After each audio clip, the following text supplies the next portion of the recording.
ठीक है।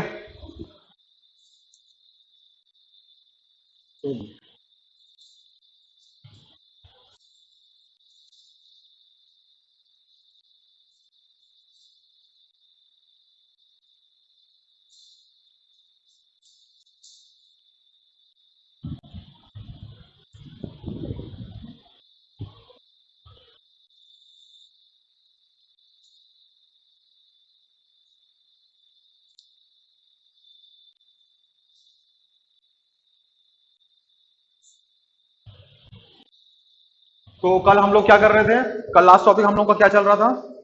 जितनी भी प्रोसेस होती हैं, चार प्रोसेस होती हैं, एडियाबेटिक, आइसोथर्मल, आइसोकोरिक, आइसोबारिक, इनको स्टडी किया, इनके वर्क डन का फॉर्मूला थोड़ा किया, इनका ग्राफ देखा, इंटरनल एनर्जी का फॉर्मूला देखा, सीपी और सीवी का डिफरेंस देखा, और उस पर कुछ बेस प्रॉब्लम्स करी, और प्रेशर और वॉल्यूम के अंतर्गत यदि कोई कर्व बनता है तो उसके अंदर जो एरिया होता है वो वर्क डन को संबोधित करता है। इस पर बेस्ड एक न्यूमेरिकल भी बहुत अच्छा न्यूमेरिकल किया था जो एग्जाम पॉइंट ऑफ व्यू से काफी इंपॉर्टेंट है। ऐसे ऐसे क्वेश्चन आप कितने पुराने पेपर देख लीजिए, आपको वो जो कल जो क्वेश्चन कराया था वो डेफिनेटली उस तरह क्वेश्चन आपका 100% मिलेंगे। भैया इतना आसान भी नहीं होता, जल्दीबाजी नहीं करिएगा, प्लस माइनस की गलतियां भी हो जाती हैं। Heat absorb by the system is taken as positive, कोई सिस्टम हीट बाहर फेंक रहा है तो वो कैसा होगा? Negative. Work done by the system is positive, किसी सिस्टम पर वर्क करा जाएगा तो वो नेगेटिव होगा। बहुत ध्यान से लैंग्वेज को पढ़ना है, जल्दीबाजी नहीं करनी है। सब आता है बच्चों को, जल्दीबाजी करने के माइनस प्लस की गलती कर देते हैं, और वहां पर चार ऑप्शन होते हैं, वो जानबूझकर ऐसा ऑप्शन भी बनाएंगे कि गलत साइन वाला भी आंसर बना के देंगे। तो आपको इन चीजों का ध्यान रखना है, कोई कठिन नहीं है फिजिक्स का पेपर, नीट का कुछ भी ऐसा कोई कठिन नहीं होता, ना जेई मेंस का। एडवांस की बात कर रहा हूं, एडवांस का थोड़ा सा अच्छा होता है, लेकिन जेई मेन और नीट का पेपर अगर आपके 12th के कंसेप्ट क्लियर हैं, ठीक है, सारे फॉर्मुलेस आपको बिल्कुल याद है, उनकी प्रैक्टिस आपने कर रखी है, ऐसा नहीं है क्वालिफाई करना कोई बड़ा काम नहीं है, बस आपको ध्यान देना है। यही माइनस मार्किंग भी इसीलिए रखी गई है ताकि आपका चेक किया जाए। माइनस मार्किंग अच्छे स्टूडेंट्स के लिए बेनिफिट है, क्योंकि गलत स्टूडेंट्स तो सब इधर उधर करके पीछे चले जाएंगे, अच्छे स्टूडेंट्स आगे बढ़ जाएंगे। तो आपको ध्यान से चीजों करना है, कोई भी कठिन काम नहीं है इन एग्जाम को क्वालिफाई करना, ठीक है। तो चलिए हम लोग आगे बढ़ते हैं। आज हम लोग जो टॉपिक डिस्कस करेंगे दैट इज हीट इंजन, ठीक है, हीट इंजन को डिस्कस करेंगे। तो हीट इंजन में क्या होता है, पहले हम डायग्राम बना देते हैं।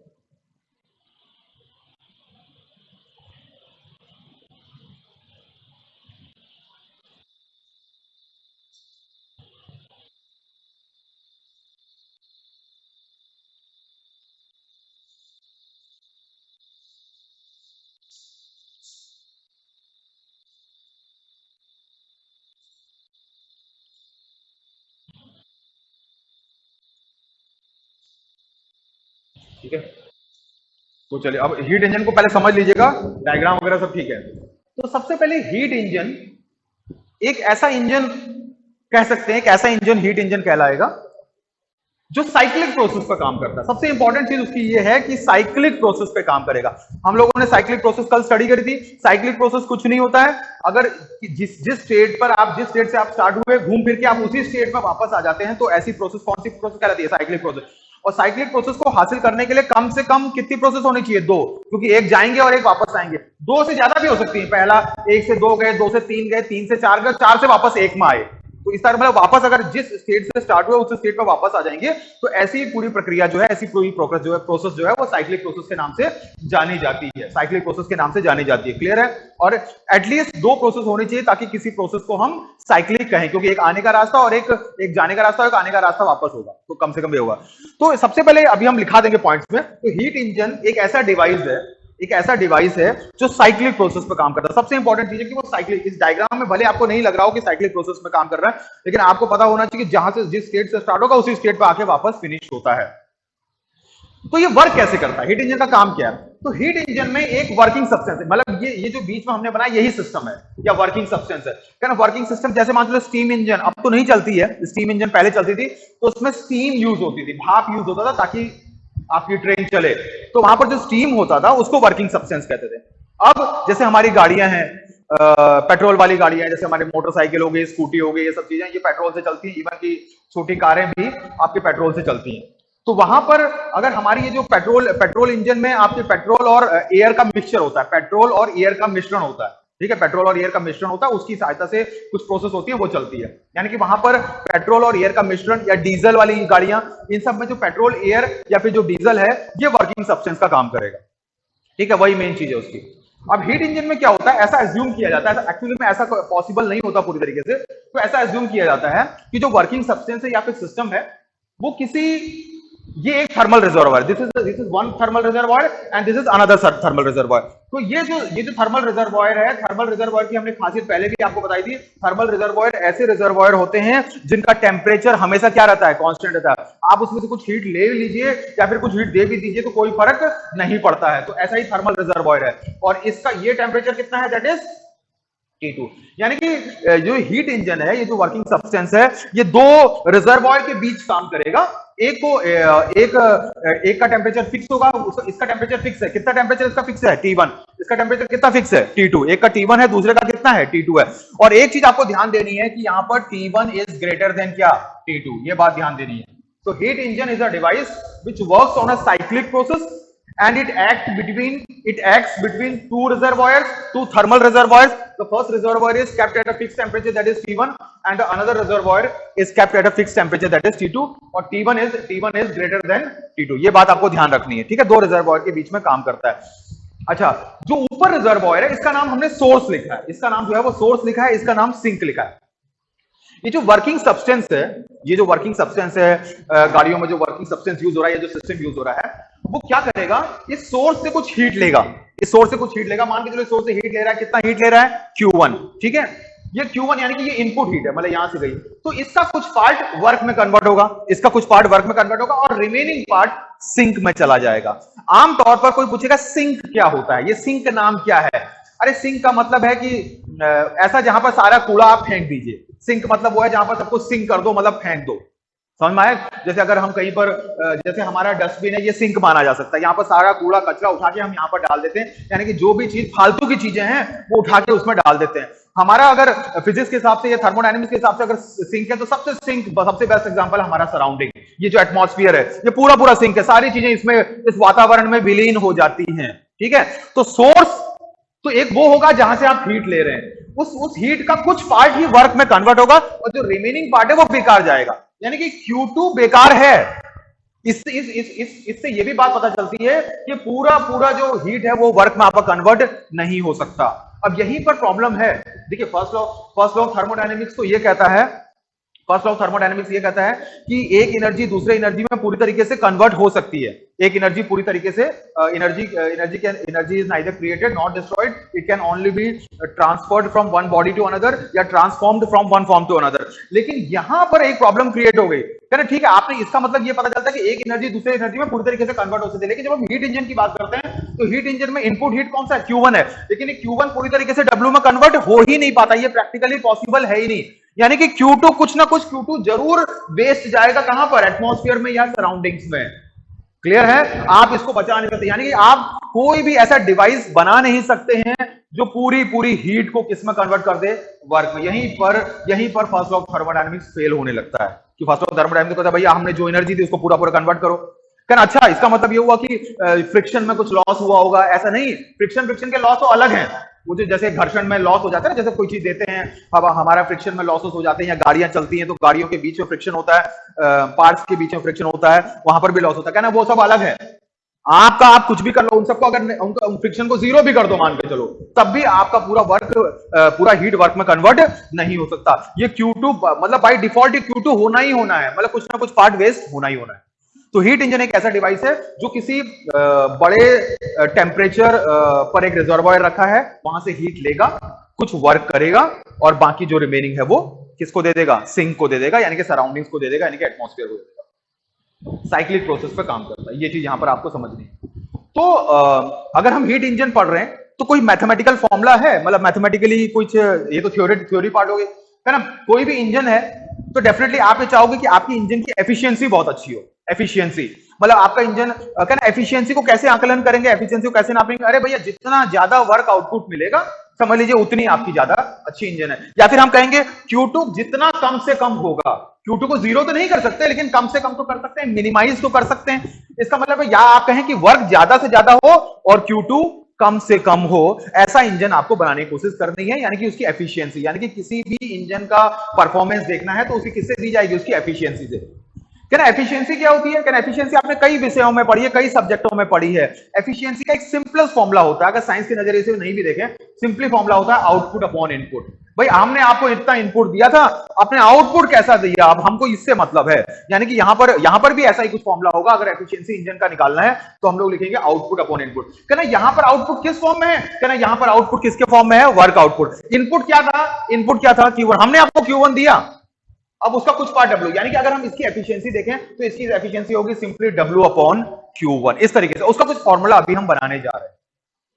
समझ में आ गया सभी लोगों को? ये एक थर्मल रिजर्वॉयर है। ऐसा थर्मल रिजर्वॉयर वो रिजर्वॉयर होते हैं जिनका टेम्परेचर कांस्टेंट होता है। इतना बड़ा वो सागर है कि उनके टेम्परेचर में कोई परिवर्तन नहीं होता। और सिंक तो लगभग हमारी सराउंडिंग से इसके टेम्परेचर पर थोड़ा हीट दे भी दोगे तो क्या फर्क पड़ेगा? कोई फर्क नहीं पड़ने वाला। तो ऐसा है हमारा हीट इंजन। ठीक है, ये इसका फ्लो डायग्राम है।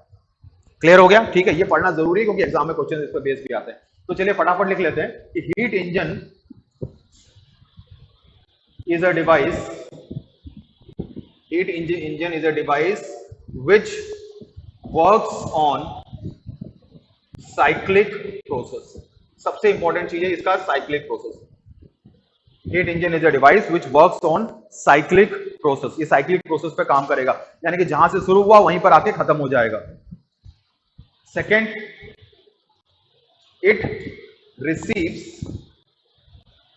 heat from a high temperature thermal reservoir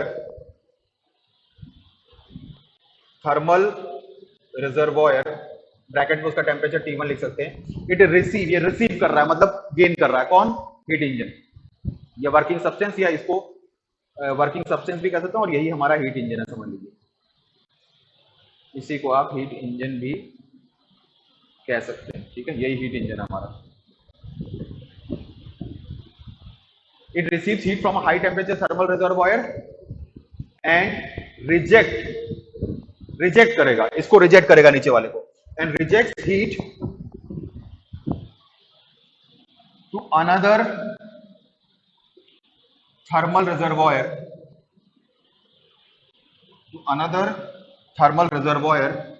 eight T2।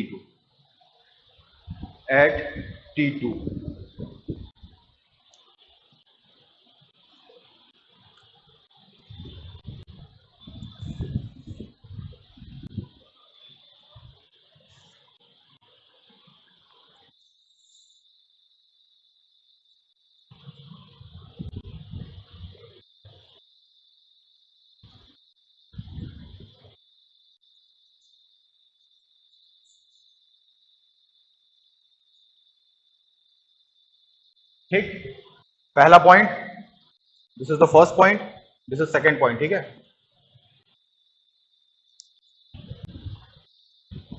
Diagram में मिटाना नहीं चाह रहा हूं, इसीलिए तीसरा पॉइंट यहीं पर लिख रहा हूं। इसको अगर आप दूसरा करना चाहें ठीक है, दूसरा, और ये थर्ड पॉइंट यहां पर लिख रहे हैं। ठीक है,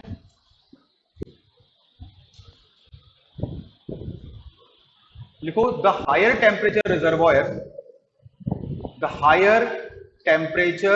रिजर्वॉयर, ये जो ऊपर वाला जो रिजर्वॉयर जो बड़े टेम्परेचर पर है, the higher temperature reservoir is called source. इसको सोर्स, क्योंकि ये सोर्स है, स्रोत है, यहीं से हमको हीट मिली है, इसलिए इसका नाम सोर्स भी रखा गया, source. And the lower temperature reservoir को सिंक भी कहते हैं। सिंक वो है जहां पर सारा कूड़ा कचरा फेंक दिया जाता है, यहां पर एटमॉस्फेयर होगा। ठीक है, sink. And the lower temperature reservoir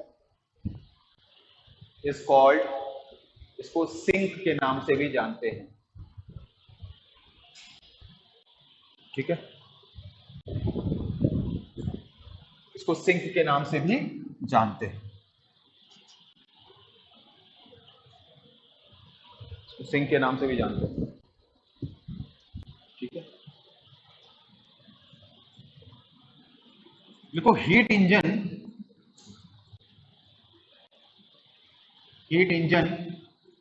does some useful work. Heat engine does some useful work, कुछ काम का वर्क करेगा ये। Heat engine does some useful work as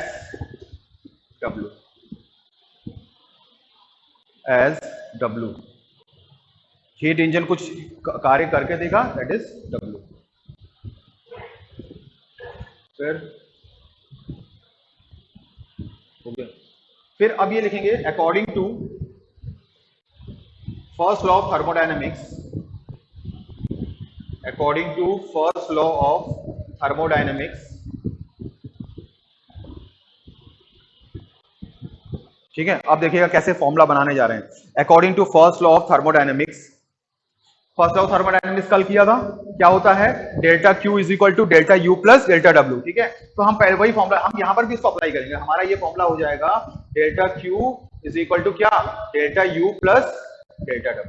clear, ये फॉर्मूला अप्लाई करेंगे। यहां पर भी हमें कुछ बनाना है, लेकिन हम ये कह रहे हैं कि गारंटी के साथ कि ये जो डेल्टा U होगा ये कितना होगा, दैट इज 0। बताओ ये कैसे कह दिया हमने, कौन बताएगा कि ये जो पूरा हीट इंजन है इस पर इस मतलब पूरे हीट इंजन पर जो कंसेप्ट जो इस्तेमाल होगा वो डेल्टा U 0 होगा। कैसे कह रहे हैं ये बात, कोई बता सकता है? हीट इंजन का पहला स्टेटमेंट क्या लिखा है, heat engine works on cyclic process. तो जो भाई साइक्लिक प्रोसेस होगी तो जिस पॉइंट से स्टार्ट हुआ उसी पॉइंट पर वापस आके घूम जाएंगे, और इंटरनल एनर्जी पॉइंट फंक्शन है, इंटरनल एनर्जी स्टेट पर डिपेंड करे, तो इनिशियल स्टेट और फाइनल स्टेट क्या होंगे, सेम होंगे। तो पूरी साइक्लिक प्रोसेस के लिए तो चेंज इन इंटरनल एनर्जी होगा वो कितना होगा, 0 होगा, ठीक है। तो जब भी साइक्लिक प्रोसेस हो तुरंत आप डेल्टा U को 0 कर दीजिए। हालांकि मैंने पूरा डिटेल में समझाया, तो ये हो गया delta U is equal to क्या हो गया, दैट इज 0 हो गया, ठीक है।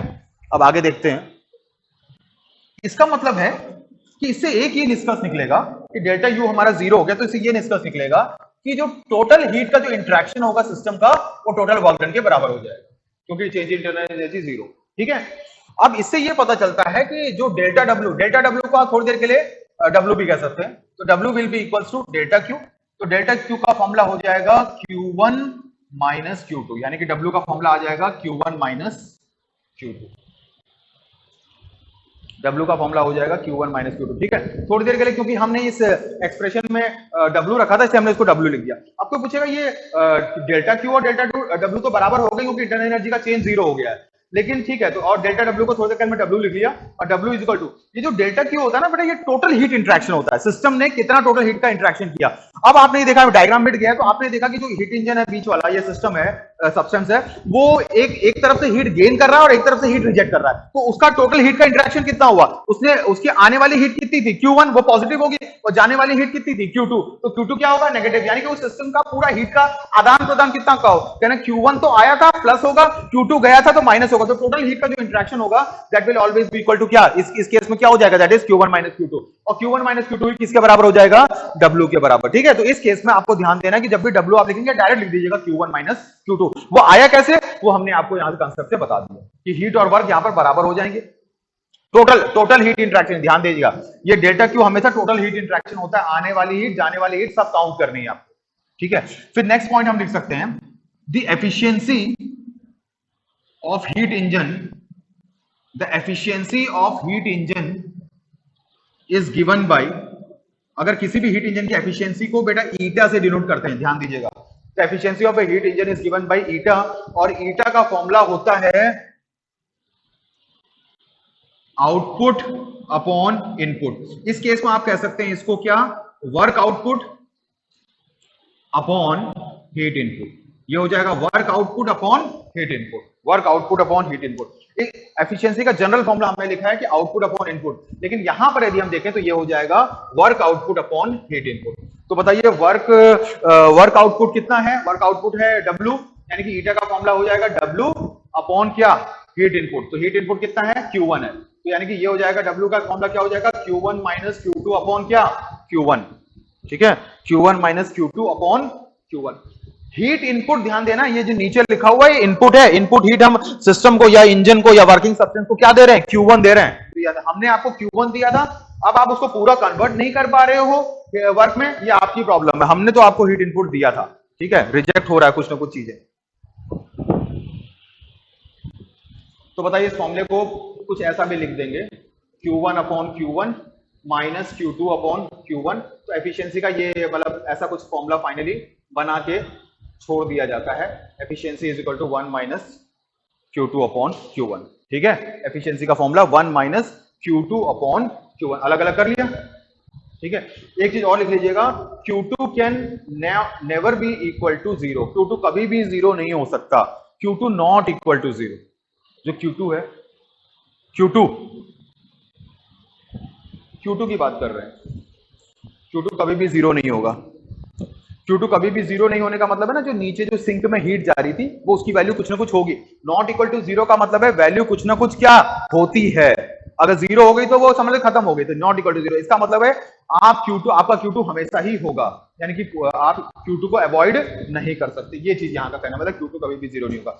इसका मतलब है इससे एफिशिएंसी कभी भी किसी की भी 100% नहीं हो सकती, एफिशिएंसी कभी भी 100% नहीं हो सकती। खुद सोचिए ना, अगर ये Q2 जीरो हो जाए, ये Q2 जीरो हो जाए तो भैया ये पूरा टर्म गायब हो जाएगा, यानी कि एफिशिएंसी की वैल्यू 1। देखिए एफिशिएंसी की वैल्यू का 1 का मतलब है परसेंटेज में कहेंगे तो 100%। कभी भी अगर आप न्यूमेरिकल करते हैं, एफिशिएंसी दी है किसी भी, कहना इस इंजन की एफिशिएंसी 25% 0.25 दे रखा है, the efficiency of the heat engine is given to be 0.25, तो इसका मतलब एक्चुअली में एफिशिएंसी इसी तरह होती है 0.2, 0.25, 0.9, 0.8 और मैक्सिमम वैल्यू कितनी होती है 1। वो परसेंटेज में जब हम कन्वर्ट करते हैं तो वो 100%, 25%, 75% होगा। तो अगर आपको परसेंटेज में जब दिया जाएगा, बेटा परसेंटेज में कभी दिया जाएगा तो हमेशा उसको फ्रैक्शन में ही लेना। अगर आपसे 20 अगर लिखा जाए कि the efficiency of A engine is 25%, तो आप ईटा की जगह 25 मत रख दीजिएगा, ईटा की जगह रखिएगा 25/100, यानी कि 0.25, क्योंकि न्यूमेरिकल गलत हो जाएगा नहीं तो। ठीक है, वो अलग बात है कि हम प्रतिशत में देते हैं, जब किसी चीज को प्रतिशत में या परसेंटेज में चेंज करते हैं तो 100 से मल्टीप्लाई करते हैं। चूंकि यदि Q2 जीरो हो जाएगा तो ये एफिशिएंसी पूरी पूरी कितनी आ जाएगी 1 का मतलब है 100%। ऐसा पॉसिबल नहीं है, आपका Q2 यानी Q2 की अगर कुछ वैल्यू होगी तो ये पूरा Q2 अपॉन Q1 कुछ वैल्यू बनेगा, तो 1 में से कोई चीज वैल्यू माइनस होगी तो 1 से तो कमी हो जाएगी, कोई 1 माइनस समथिंग हो रहा है, यानी कि एफिशिएंसी कभी भी किसी की 100% नहीं हो सकती। आप ऐसा डिवाइस बना ही नहीं सकते कि जिसकी एफिशिएंसी कितनी हो 100% हो। तो ये है बेटा हमारा क्या, हीट इंजन।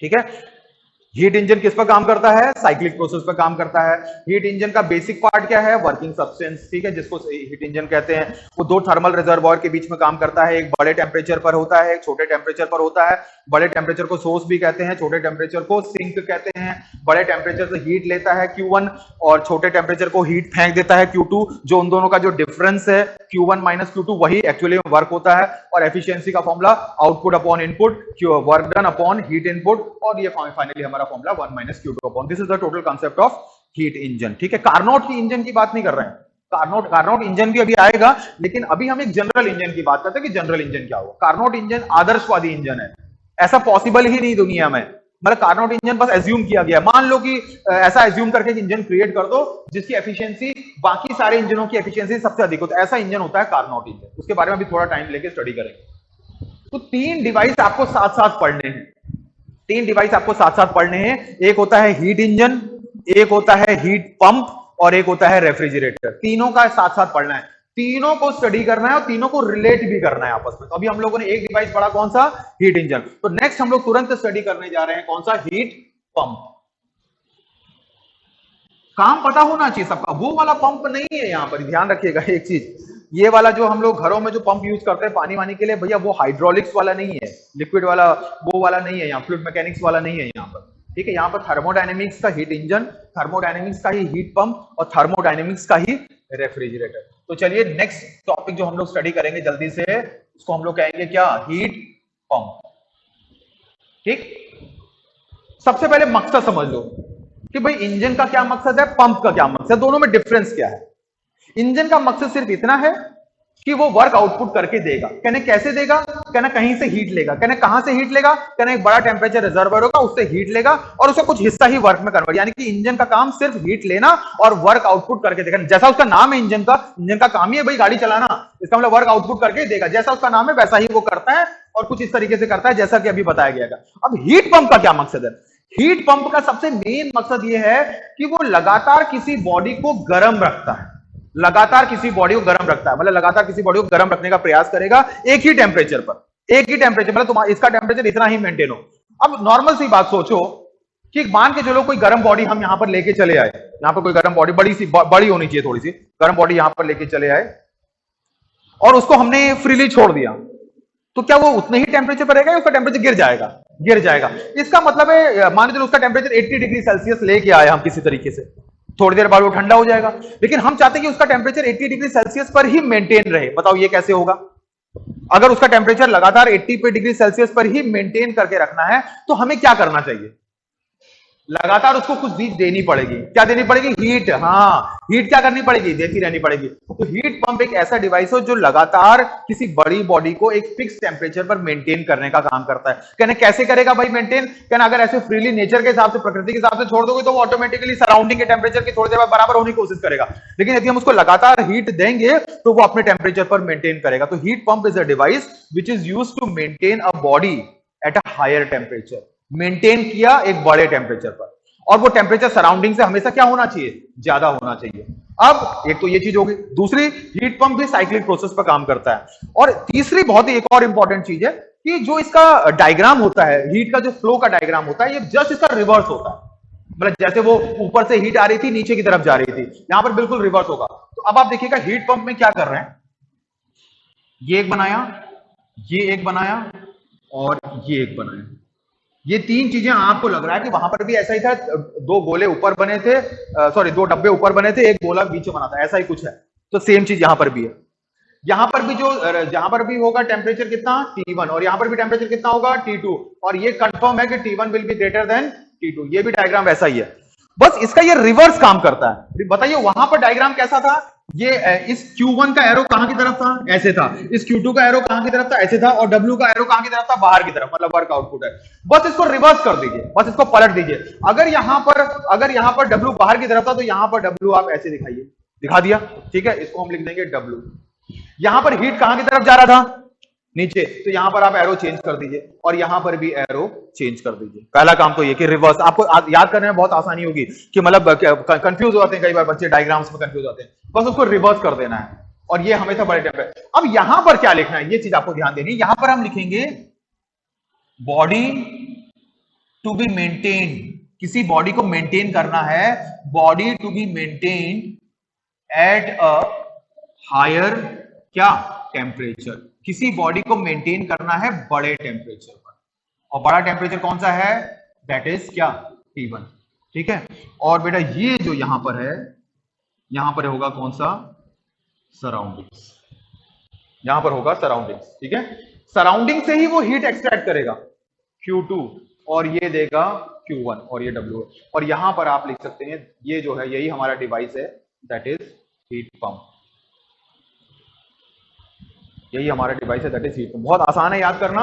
अगर इंजन याद हो गया, बस ये पंप और रेफ्रिजरेटर दोनों के दोनों रिवर्स काम करते हैं। इनका जो डायग्राम है, फ्लो हीट का जो फ्लो डायग्राम है, वो बिल्कुल पलट जाता है इसमें। अच्छा, बड़ी अजीब सी बात लगती है। देखिए यहां पर आप ध्यान से समझिएगा, ये एरो एरो एरो तो आप बना लेंगे, ठीक है। ये एरो ऊपर की तरफ है। किसी कम टेम्परेचर वाली बॉडी से हीट लेके बड़े टेम्परेचर वाली बॉडी को कैसे दिया जा सकता है? मतलब ये कैसे पॉसिबल है? बड़ी अजीब सी बात लगती है।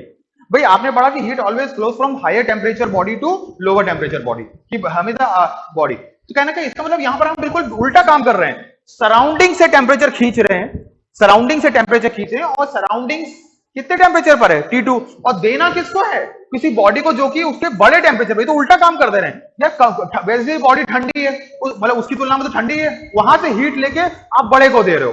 कहना ऐसा कैसे पॉसिबल है भाई? कहना ऐसा पॉसिबल है। कैसा करके? वर्क इनपुट, यानी कि वर्क इनपुट, यानी कि जबरदस्ती। भाई अगर हमको पानी जमीन से खींचना है, मान के चलो जमीन से खींचना है, तो क्या हम उसको देखते रहेंगे पानी अपने आप आ जाएगा? भाई जो हमारा घर में जो पंप है, सबमर्सिबल पंप है, वो क्या करता है? नीचे से ही तो पानी ऊपर फेंकता है। कैसे फेंकता है भाई? अगर ऐसे देखा जाए तो प्रकृति के हिसाब से देखा जाए तो पानी ऊपर से नीचे गिरता है, नीचे से ऊपर थोड़ी आ सकता है। लेकिन हम ऐसा कर सकते हैं, उस पर जबरदस्ती क्या करना पड़ रहा है? कार्य करना पड़ रहा है। हाँ, वो अलग बात है, इलेक्ट्रिसिटी की सहायता से करना, किसी तरीके से करना पड़ रहा है, माध्यम से। लेकिन अगर हम किसी सिस्टम पर कार्य करेंगे तो हम प्रकृति के विपरीत भी काम, मतलब प्रकृति के विपरीत भी चीजों को हासिल कर सकते हैं। कुछ ऐसा ही काम यहां पर कौन कर रहा है? Heat pump. हीट पंप हमेशा क्या करेगा? जो लोअर टेम्परेचर बॉडी है, लोअर टेम्परेचर बॉडी, या बेहतर कहें कौन सी? सराउंडिंग। सराउंडिंग से टेम्परेचर हीट खींचेगा, और जो जिस बॉडी को बड़े टेम्परेचर पर मेंटेन करना है टेम्परेचर पर, उसको हीट वो देगा। और लेकिन ये कैसे पॉसिबल होगा? With the help of work input. यहां पर वर्क आउटपुट मत बोलना बेटा, यहां पर क्या बोलेंगे? वर्क इनपुट, क्योंकि वर्क इनपुट किया जा रहा है। तो एक प्रकार से बिल्कुल रिवर्स कर दिया है हीट इंजन का। बिल्कुल हीट इंजन तो अच्छा था, वो हीट ले रहा था और कार्य करके दे रहा था, और मतलब सीधा सीधा फ्लो था, हॉट बॉडी से हीट आई, ठंडी में फेंक दी गई और कन्वर्ट, एक साधारण सी प्रक्रिया। लेकिन अगर उसके विपरीत काम करना तो पूरा जो रे डायग्राम है, पूरा जो रे डायग्राम कह रहे हैं, सॉरी, हीट का जो फ्लो डायग्राम है वो आप बिल्कुल पलट दीजिए। क्लियर है? ऐसा डिवाइस होता है हमारा कौन सा? Heat pump. अब हीट पंप हमने बना लिया। इंजन क्या, इंजन का आकलन तो आप उसकी एफिशिएंसी से करते हैं, जिसकी एफिशिएंसी ज्यादा होगी आप समझ लीजिए वो हमारा इंजन बहुत बढ़िया, हमने अच्छा इंजन बनाया तुलना करने पर। अब इसी तरीके से कोई पूछेगा, दो तीन लोगों ने पंप बनाए, हीट पंप बनाए, किसी तरीके से डिजाइन कर दिया, कहना यार सबसे बढ़िया किसका पंप होगा, कैसे हम आकलन करें, मतलब सबसे, क्योंकि सबसे बढ़िया पंप किसका माना जाएगा, सबसे ज्यादा मार्क्स किसको दिए जाएं, ठीक है? तो इसका मतलब है हम कैसे आकलन करेंगे किसने सबसे बढ़िया पंप बनाया? तो हम उसके जो हीट पंप का जो काम है उसी को देख के चलेंगे। हीट पंप का काम क्या है कि लगातार किसी बॉडी को बड़े टेम्परेचर पर मेंटेन करना। जो सबसे बढ़िया कर लेगा तीनों में वो सबसे बढ़िया हीट पंप कहलाएगा। तो जब भी हीट पंप का परफॉर्मेंस देखा जाता है, कौन अच्छा है कौन कम अच्छा है, तो यहां पर बेटा एफिशिएंसी नहीं होती। एफिशिएंसी का नाम सिर्फ किसके केस में आएगा? इंजन के नाम। यहां पर एफिशिएंसी नहीं आएगी, यहां पर एक स्पेशल नाम आता है जिसको कहते हैं सीओपी। इसको कहते हैं सीओपी, ठीक है? जब भी अभी हम अब इसके बाद जो रेफ्रिजरेटर पढ़ेंगे वहां पर भी इसका नाम आएगा सीओपी, कोएफिशिएंट ऑफ परफॉर्मेंस। एक होता है कोएफिशिएंट ऑफ परफॉर्मेंस। एफिशिएंसी का नाम सिर्फ किसमें आएगा? इंजन में। जब भी रेफ्रिजरेटर का नाम आएगा, पंप का नाम आएगा, तो आप यूज करेंगे सीओपी। सीओपी का मतलब होता है कोएफिशिएंट ऑफ परफॉर्मेंस। तो कोएफिशिएंट ऑफ परफॉर्मेंस का कुछ ऐसा फॉर्मूला होता है, अभी मैं इसको रफली लिख रहा हूं, अभी मैं प्रॉपर्ली लिख दूंगा, थोड़ा समझाते हैं इसको पूरा। तो ये हो जाएगा desired effect upon work input. इसका फॉर्मूला होता है desired effect upon work input, ठीक है? सीओपी का फॉर्मूला, ये जनरल फॉर्मूला है, ये पंप के लिए भी लगता है और रेफ्रिजरेटर के। अब इसको जरा इसका इंग्लिश समझने की कोशिश करिएगा। COP coefficient of performance, formula है desired effect upon work input. Desire, कहने डिजायर का मतलब है, अगर हम अंग्रेजी इंग्लिश के हिसाब से डिजायर होता है, डिजायर मतलब हमारी चाहत। हम चाहते हैं हमारे पास बहुत बड़ा मकान भी हो जाए, एरोप्लेन भी हो जाए, हेलीकॉप्टर भी हो जाए, ट्रेन भी हो जाए, सब हो जाए हमारे पास, बड़े बड़े घर हो जाए 3-4। भाई चाहत तो हमारी बहुत कुछ है, लेकिन मिलता तो इतना है नहीं, जितना लिखा होगा किस्मत में उतना ही मिलेगा, आप कुछ कर लो। तो यहां पर डिजायर्ड इफेक्ट, ये पंप क्या डिजायर कर रहा है? पंप बताइए क्या डिजायर कर रहा है? पंप ये डिजायर कर रहा है कि लगातार उस बड़ी बॉडी जो हाई टेम्परेचर बॉडी, लगातार उसका टेम्परेचर मेंटेन करे। तो यानी कि इसका मतलब वो चाह क्या रहा है, और उसकी चाहत की पूर्ति करने के लिए आपको क्या करना पड़ रहा है? वर्क इनपुट करना पड़ रहा है। समझ में आई बात की नहीं? आप चाह क्या रहे हैं और उस चाहत की पूर्ति करने के लिए आपको कितना वर्क इनपुट करना पड़ रहा है, यही तो है उसका मतलब। आप चाहते क्या है और चाहत को पूर्ण करने के लिए आप कितना वर्क आपको इनपुट करना पड़ रहा है, ठीक है? कितना मेहनत आपको करनी पड़ रही है, वही बात हो गई यहां पर। तो इसलिए फॉर्मूला भी आसान, फॉर्मूला भी समझना बड़ा आसान है कि आप चाहते क्या है और उस चाहत को पूरा करने के लिए कितना आपको कार्य करना पड़ रहा है। क्लियर है? अच्छा, अब भाई ये तो हमने वैसे समझ लिया, इंग्लिश के हिसाब से समझ लिया कि आप चाहते क्या है और चाहने के लिए आपने कितना वर्क किया, लेकिन अभी हमें इस डायग्राम के हिसाब से यहां पर वैल्यूज पुट करनी है। तो आप चाहते क्या है? आप चाहते हैं कि ये लगातार ये जो बॉडी है ये गर्म टेम्परेचर पर, बड़े टेम्परेचर में मेंटेन रहे। तो इसकी चाहत मतलब आप चाहते यही है, तो इसको पूरा करने के लिए आप लगातार उस पर क्या दे रहे हैं? Q1, यानी कि जहां पर भी डिजायर्ड इफेक्ट होगा वहां पर हम रख देंगे क्या? That is Q1। क्लियर? वहां पर क्योंकि Q1 दे रहे हैं तभी वो हो जा रहा है, जो सा काम था हो जा रहा है। अच्छा, और वर्क इनपुट हो गया कौन सा? That is W। क्लियर? तो ये फॉर्मूला आएगा desired effect of work input. फिर ये बताइए Q1, इस W को फिर हम लोग लिख लेंगे क्या? Q1 माइनस Q2, वो हो जाएगा, और ये इसका COP कहलाएगा। ये इसका किसका COP कहलाएगा? पंप का COP कहलाएगा। Clear?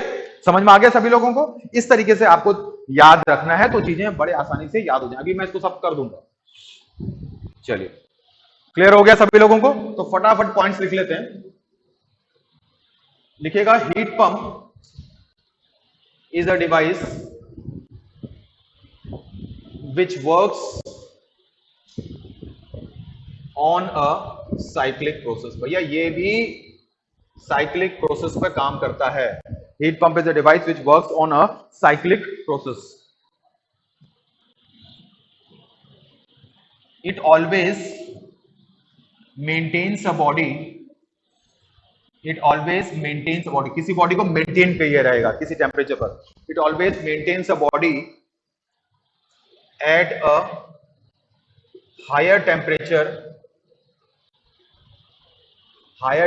T1 compared to the surroundings, compared to the surroundings, ठीक है, compared to the surroundings, और सराउंडिंग्स कितने टेम्परेचर पर है, T2 पर है, ठीक है।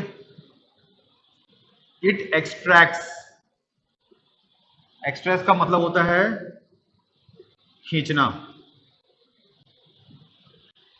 कई बार एक्सट्रैक्ट वर्ड यूज होता है।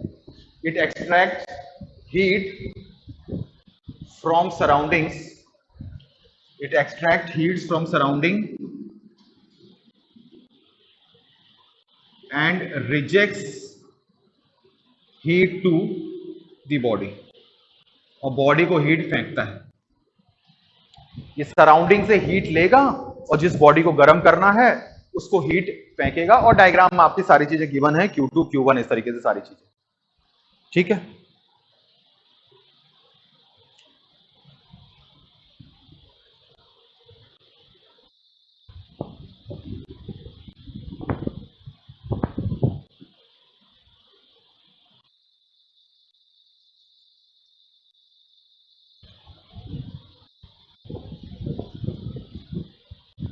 क्लियर है सभी लोगों को, ठीक है। अब नेचर के विपरीत काम कर रहे हैं भैया, कम टेम्परेचर वाली बॉडी से बड़े टेम्परेचर वाली बॉडी को कैसे दे रहे हो, कहना ऐसा पॉसिबल है विद द हेल्प ऑफ क्या, वर्क इनपुट, ऐसा कर सकते हैं आप, ठीक है। तो अगला पॉइंट यही रहेगा, अगला पॉइंट यही रहेगा, अगला पॉइंट ये रहेगा, इट इज पॉसिबल, ऐसा पॉसिबल हो सकता है, it is possible with the help of, it is possible with the help of क्या, वर्क इनपुट, ऐसा पॉसिबल है वर्क इनपुट की सहायता से, it is possible with the help of work input.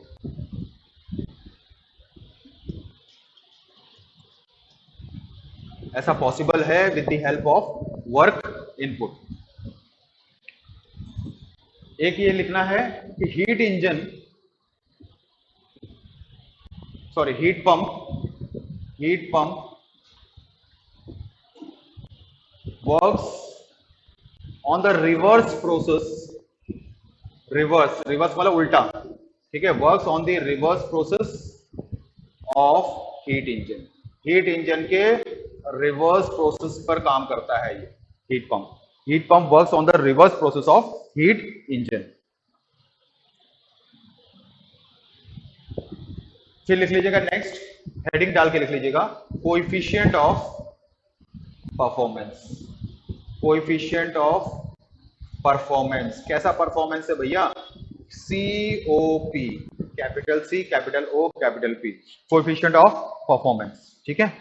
Coefficient of performance COP, क्या formula था, क्या आप चाहते हैं, क्या चाहते हैं भैया, उसको चाहत को खाली चाहते हैं, सपने देखते रहते हैं, सुबह शाम लेटे रहते हैं, कुछ करते भी हैं कि नहीं है, डिजायर तो बहुत है, हमको ये मिल जाए, हमको वो मिल जाए, हमारी ऑल इंडिया में फर्स्ट रैंक आ जाए, कल ही आ जाए, सोते सोते आज रात को सपना आया था, आज ही आया था रात को सपना कि डिजायर है भैया, कुछ उस हिसाब से मेहनत कर रहे हो कि नहीं, तो यानी कि चाहते तो आप बहुत हो, चाह को पूर्ण करने के लिए कुछ आप काम कर रहे हैं कि नहीं, कुछ वर्क इनपुट दे रहे हैं कि नहीं, तो बड़ा आसान है याद रखना भी formula, COP is equal to desired effect, desire का मतलब चाहत, और उसको करने के लिए आप ये कर रहे हैं, ठीक है, desired effect upon work input, desired effect upon work input.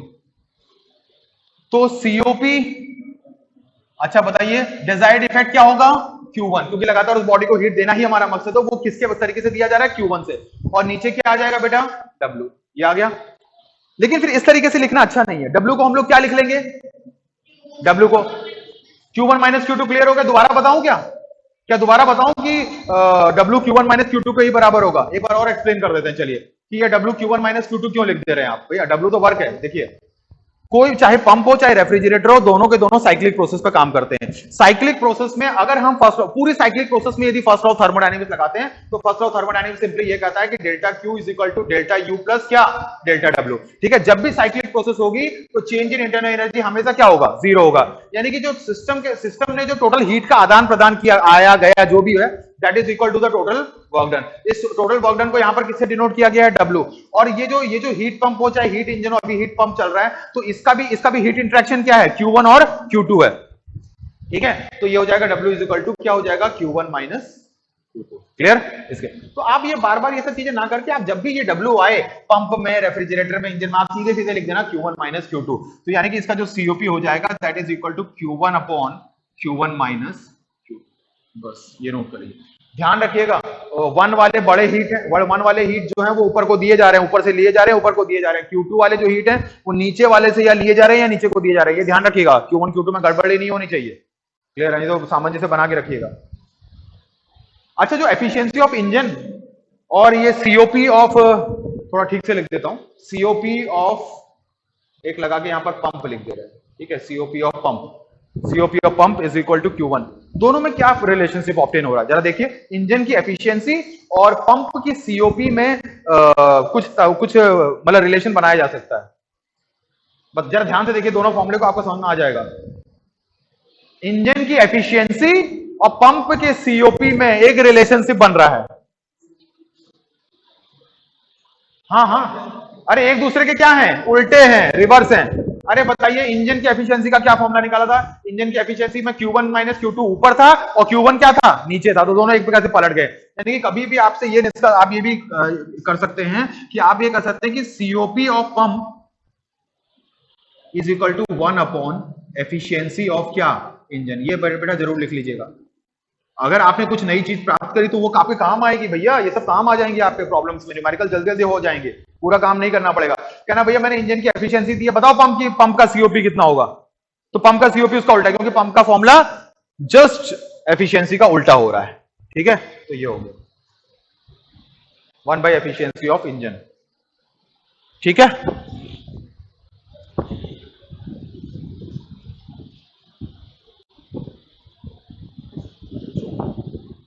अगला है रेफ्रिजरेटर।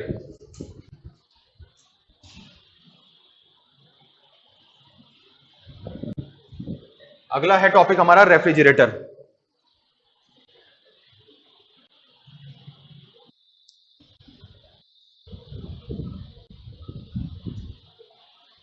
अब आ गया रेफ्रिजरेटर। रेफ्रिजरेटर भी रिवर्स साइकिल, रिवर्स काम करता है किसके, हीट इंजन के। हीट इंजन के रिवर्स ये भी काम करेगा, हीट इंजन के रिवर्स पंप भी काम करेगा। यानी कि इसका जो फ्लो डायग्राम है हीट का वो वैसा ही होगा जैसा कि पंप का था। ये बात तो क्लियर हो गई, ठीक है। लेकिन फिर पढ़ाई अलग अलग हो रही है तो कुछ मकसद भी अलग अलग होगा। वहां पर हम लोग क्या करते थे, सराउंडिंग्स कम टेम्परेचर पर था, किसमें, पंप की बात कर, सराउंडिंग्स कम पे था, और जिस बॉडी को गर्म करना है वो उसका नाम ही गर्म ही करना है, तो डेफिनेटली वो सराउंडिंग से तो ऊपर टेम्परेचर पर होगा, ये था। और फ्लो डायग्राम ऐसे जा रहा था, मतलब कम टेम्परेचर वाली बॉडी से हीट ले रहे थे, बड़े पर जा रहे थे, यूजिंग सम वर्क इनपुट, ऐसा किया जा रहा था। यहां पर भी ऐसा ही डायग्राम होगा। लेकिन यहां पर रेफ्रिजरेटर जैसे फ्रिज हो गया हमारा, क्या काम है उसका, बॉडी को सराउंडिंग के टेम्परेचर से कम रखना या सराउंडिंग के टेम्परेचर से ज्यादा रखना, कम रखना ना, कम रखना, ठंडा रखना। सराउंडिंग, हमारी फ्रिज का सराउंडिंग कौन है, हमारी फ्रिज का तुरंत वाला सराउंडिंग कौन है, कमरा। अरे जिस कमरे में हम, अब वो बाहर जाके खोल के वहां नहीं देखना, दुकान में जाके वो सराउंडिंग, अरे भाई वहीं पर है, किसी कमरे में ही तो रखा होगा, ज्यादा से ज्यादा किचन में रखा होगा या किचन से लगा हुआ जो कमरा होगा उसमें रखा होगा। तो अगर फ्रिज का कोई सराउंडिंग कहेगा तो उस कमरे का, तो बताइए उस कमरे का टेम्परेचर और फ्रिज के टेम्परेचर में किसका टेम्परेचर कम होगा, फ्रिज का। तभी तो हम उसमें रखते हैं सामान, ताकि वो ठंडा रहे, खाना मतलब जितने भी आइटम्स है हमारे खाने के वो सब प्रिजर्व रहे, ठंडे रहे, यही तो हमारा मकसद। तो रेफ्रिजरेटर का काम भी यही है। तो रेफ्रिजरेटर का काम किसी बॉडी को लगातार एक कम टेम्परेचर पर मेंटेन किए रहना। आलू साल भर कैसे मिलता है भाई, ये आलू साल भर कैसे मिलता है आप लोगों को, हमेशा जहां देखो आलू जरूर होगा, हमेशा किसी भी रेस्टोरेंट में जाओ तो थोड़ा आलू जरूर मिला देंगे किसी ना किसी चीज में। ये ऐसा कैसे संभव है कि आलू की खेती क्या 12 महीने होती है क्या, ऐसा नहीं होता है। अब तो आर्टिफिशियल तरीके हैं, लेकिन इन जनरल बात कर रहे हैं, आलू की खेती 12 महीने नहीं होती। तो आलू हमेशा हमेशा कैसे, यानी कि आलू को कहीं ना कहीं प्रिजर्व, गोदाम में इसको प्रिजर्व करके रखा जाता है। कैसे रखा जाता होगा, टेम्परेचर क्या करके, कम मैंने, यानी कि कहने का मतलब यही चीज है रेफ्रिजरेटर, वो एडवांस लेवल पर है। जो फ्रिज है वो हमारे साथ सबसे छोटा रूप है रेफ्रिजरेटर का, और बड़े बड़े जो गोदाम है ये इसके बड़े रूप है रेफ्रिजरेटर। मकसद सबका एक ही है, किसी बॉडी को लगातार किसी कम टेम्परेचर पर, सराउंडिंग्स की तुलना में कम टेम्परेचर मेंटेन करने का मकसद ही कौन कराता है, हमारा रेफ्रिजरेटर। और इसका फ्लो डायग्राम बिल्कुल वैसा ही होगा जैसा किसका होगा, पंप का। क्या क्या फर्क आएगा ये देखिएगा, एक डब्बा इधर बना दे रहे हैं, एक इधर बना दिया बेटा, और इधर, ये तो फिक्स है, ये चीजें फिक्स है। फ्लो डायग्राम भी ऐसे ही है, ये देखिए और ये देखिए ना यार, ये तो आप पंप जैसा ही बना रहे हैं, और यहां पर भी वही होगा, दैट इज Q2, यहां पर क्या होगा, दैट इज Q1, और यहां पर क्या होगा, W होगा। यहां पर जब पंप के केस था तो यहां पर बॉडी लिखी गई थी, यहां पर बॉडी लिखी गई थी, और यहां पर क्या लिखा गया था, सराउंडिंग्स। अब उल्टा हो जाएगा, सराउंडिंग्स कहां पर होगा, इधर, और बॉडी कहां पर होगी, देखिए ठंडा वाला रिजर्वायर हमेशा नीचे होता है और गर्म वाला रिजर्वायर हमेशा ऊपर होता है, ये मत बदलना, चाहे इंजन हो, चाहे पंप हो, चाहे रेफ्रिजरेटर हो। तो अगर कम वाला रिजर्वायर रखना है तो यहां पर हमारी कौन सी है, बॉडी है, यानी कि बॉडी को ठंडा रखना, बॉडी यहां पर होगी, यानी कि यहां पर हम कह सकते हैं body to be maintained, body to be maintained at a lower temperature, body to be maintained at a lower temperature. और यहां पर कौन सा है, सराउंडिंग्स, क्योंकि सराउंडिंग्स अब हमसे गर्म हो गया है, सराउंडिंग्स अब हमसे गर्म हो गया। सर्दियों में ऐसा एहसास होने लगता है, धूप निकली है बाहर, अंदर ठंडा हो रहा है, ऐसा होता है। तो सराउंडिंग्स के कौन से टेम्परेचर पर है, दैट इज T1, और याद रखिएगा T1 is always greater than T2, और यहां पर हम इसको कह सकते हैं रेफ्रिजरेटर, ठीक है, यहां पर हमने कह दिया दैट इज रेफ्रिजरेटर।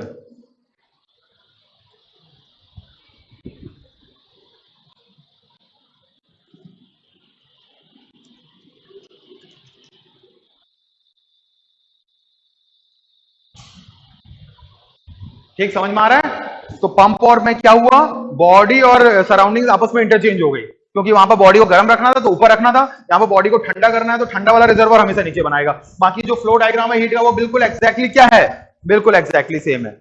तो इसमें अब हम कहानी नहीं लिखा रहे हैं, आप डायग्राम से, क्योंकि बार बार कहानी में हमारा टाइम वेस्ट होगा कि ये साइक्लिक प्रोसेस पर काम करती है, मतलब किससे हीट ले रही है, बॉडी से हीट ले रही है और सराउंडिंग को हीट फेंक रही है। ये फ्लो डायग्राम से आप अपने आप समझ जाएंगे, समझ रहे हैं ना इस बात को, ये कहानी आप खुद भी समझ सकते हैं। लेकिन हमें सिर्फ एक चीज पढ़नी है, वो कौन सी है, सीओपी पढ़ना हमारे लिए बहुत जरूरी है, बाकी तो आप समझ ही रहे होंगे फ्लो डायग्राम से। तो चलिए, अगर हम सीओपी निकालना चाहें, किसका बेटा, सीओपी किसका निकाल रहे हैं अब हम, रेफ्रिजरेटर का, ठीक, इतना क्लियर है, सीओपी रेफ्रिजरेटर का निकालेंगे। तो बताइए फॉर्मूला वही रहेगा, that is desired effect upon क्या, वर्क इनपुट। क्या आप चाहते हैं और उसको चाहत को पूरे करने के लिए आपको कितना कार्य करना पड़ रहा है, desired effect upon work input. अब यहां पर थोड़ा फॉर्मूला चेंज होगा, ध्यान से देखिएगा, डिजायर्ड इफेक्ट अपॉन, मतलब ये जनरल फॉर्मूला तो सही है, जैसे एफिशिएंसी का फॉर्मूला आउटपुट अपॉन इनपुट होता है।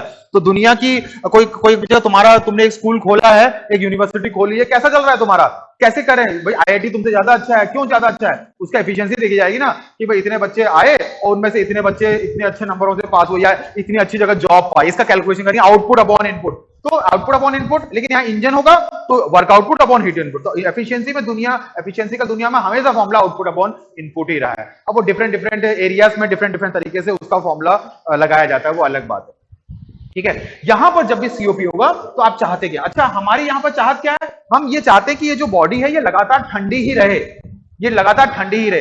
अगर किसी बॉडी को लगातार ठंडे रखना है तो बताओ क्या करना पड़ेगा। एक हम फ्रिज से एक बोतल ले आए पानी, बिल्कुल ठंडा चिल्ड एकदम, और यहां पर रख दिया, बताओ क्या होगा, वो चिल्ड ही रहेगी कि थोड़ी देर बाद यार उतना नहीं पी पाऊंगा भैया, थोड़ा सा उसको नॉर्मल होने दो तब पानी पीऊंगा, 15 मिनट वेट कर लेता हूं। इसका मतलब है कहीं ना कहीं उसका टेम्परेचर बढ़ेगा, लेकिन हम चाहते हैं कि वो उतनी ही चिल्ड रहे। तो बताइए क्या करेंगे, लगातार उसमें से हीट क्या करेंगे, खींचे रहेंगे, नहीं तो प्रकृति उसको वापस क्या कर देगी, हीट दे देगी, क्योंकि सराउंडिंग का टेम्परेचर ज्यादा है, और सराउंडिंग चाहेगा कि हमेशा मेरी हीट उसकी तरफ जाए, क्योंकि heat always flows from higher temperature to lower temperature. तो सराउंडिंग कहेगा अरे ये ठंडी है, मैं करूं, तुरंत अपनी हीट उसको देने लगेगा। लेकिन उसको उसी टेम्परेचर मेंटेन करना तो लगातार उसकी हीट क्या करनी पड़ेगी, खींचे रहनी पड़ेगी। ऐसा पॉसिबल होगा विद द हेल्प ऑफ क्या, वर्क इनपुट। ये हुआ, तो इसका मतलब है यहां पर आप ये चाहते हैं कि आपकी ये बॉडी लगातार ठंडी रहे, यानी कि इससे लगातार आप हीट कौन सी खींचेंगे, और उस हीट का नाम क्या है, Q2। जब आपने पंप का डिजायर्ड इफेक्ट लिखा था बेटा, वहां पर Q1 लिखा था, क्योंकि आप हीट उसको दे रहे थे, और यहां पर हीट खींच रहे हैं, यानी कि जब भी पंप का डिजायर्ड इफेक्ट आएगा तो आप क्या लिखेंगे, Q2 लिखेंगे, ठीक है, Q2। और नीचे वर्क इनपुट में कोई परिवर्तन नहीं है, वर्क इनपुट उतना ही होगा, that is Q1 minus Q2। Clear. Pump का सीओपी Q1 में आता upon Q1 minus Q2, refrigerator का COP Q2 upon Q1 minus Q2। Clear हो गया। ठीक है, पूरी कहानी मैंने रेफ्रिजरेटर की नहीं लिखाई, आप उसको देखते हो, इसको कॉपी कर सकते हैं। बस ये समझिएगा ऊपर कौन है नीचे कौन है, तीनों को, इंजन, पंप, रेफ्रिजरेटर, तीनों को साथ साथ स्टडी कर लीजिएगा। एक डब्बा ऊपर डब्बा नीचे, गोला और एरे, फ्लो डायग्राम, इसका एफिशिएंसी, इसका पंप, ये तीनों को एक साथ पढ़ लेंगे, वो इतना लंबा चौड़ा टॉपिक फटाफट कवर हो जाते हैं, बहुत ज्यादा टाइम इसको वेस्ट करने की जरूरत नहीं है। अच्छा, अब एक रिलेशनशिप और आपको पता होना चाहिए कि प्रूव दैट, लिखते जाइएगा साथ में, जैसे कभी ये क्वेश्चन आए ऑब्जेक्टिव फॉर्म में आ जाए, प्रूफ करने को नहीं, मतलब जो इसका रिजल्ट है, prove that COP of pump, मतलब हमें ये साबित करना है कि COP of pump is equal to 1 plus COP of refrigerator. हमको ये साबित करना है कि prove that COP of pump, मतलब कोएफिशिएंट ऑफ परफॉर्मेंस पंप का 1 plus coefficient of performance of refrigerator when working between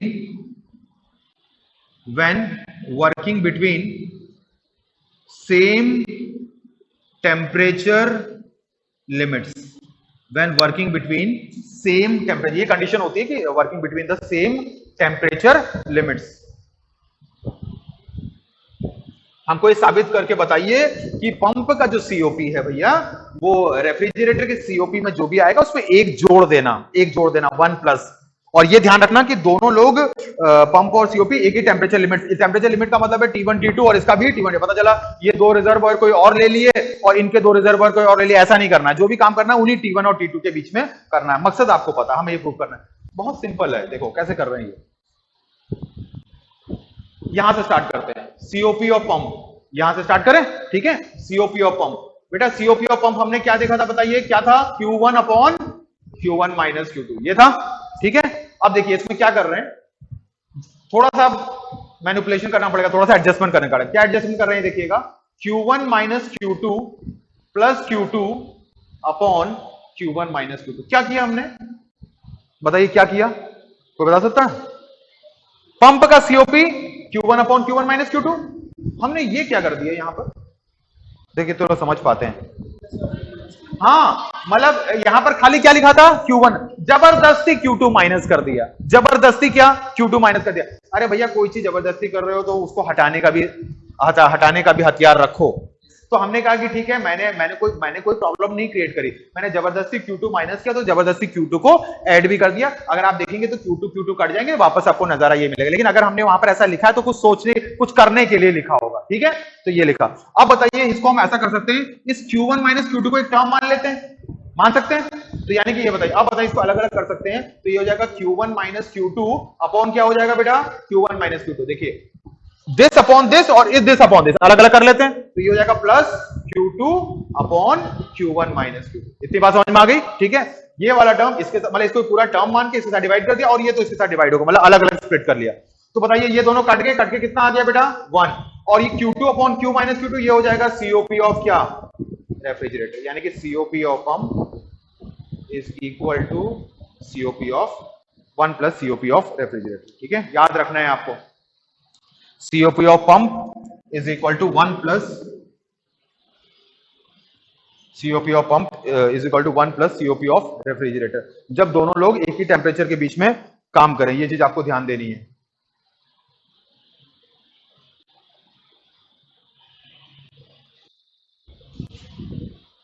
clear, ठीक है। ये सब चीजें, सारे जितने भी चीजें बताई गई हैं, बहुत आराम से चीजें हो सकती है। सिंपल रखिएगा, इंजन को पंप को रेफ्रिजरेटर को, तीनों को साथ ही जब आप रिवाइज करें, कभी भी करें, तीनों का डायग्राम साथ बना के छोटा छोटा छोटा करके खत्म कर दो।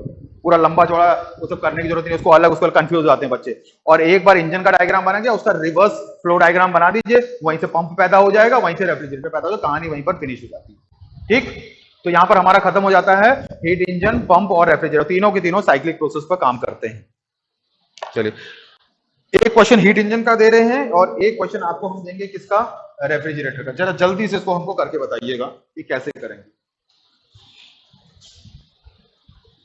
इंजन का दे रहे, चलिए पहले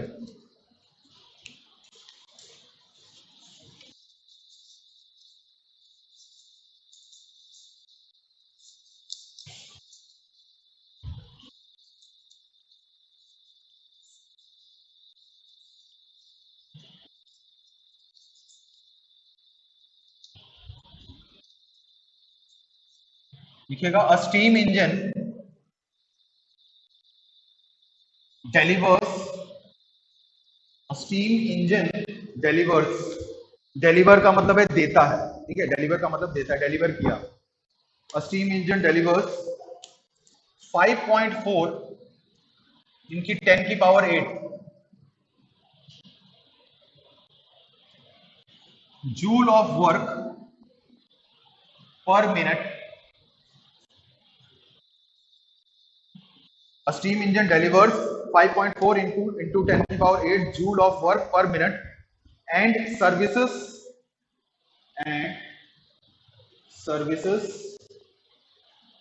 3.6 into 10 to the power 9 joule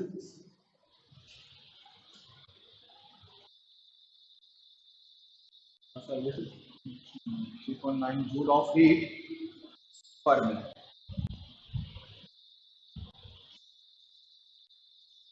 फिर लिखा है what is the efficiency of the engine, what is the efficiency of the engine. एक तो ये पूछा है तो भाई इंजन की एफिशिएंसी कितनी होगी। दूसरा इसमें एक और चीज पूछी है how much heat is wasted per minute, how much heat is wasted, how much heat is wasted per minute, कितना हीट वेस्ट हुई पर मिनट, ठीक है, ये आपको कैलकुलेट करना है how much heat is wasted per minute.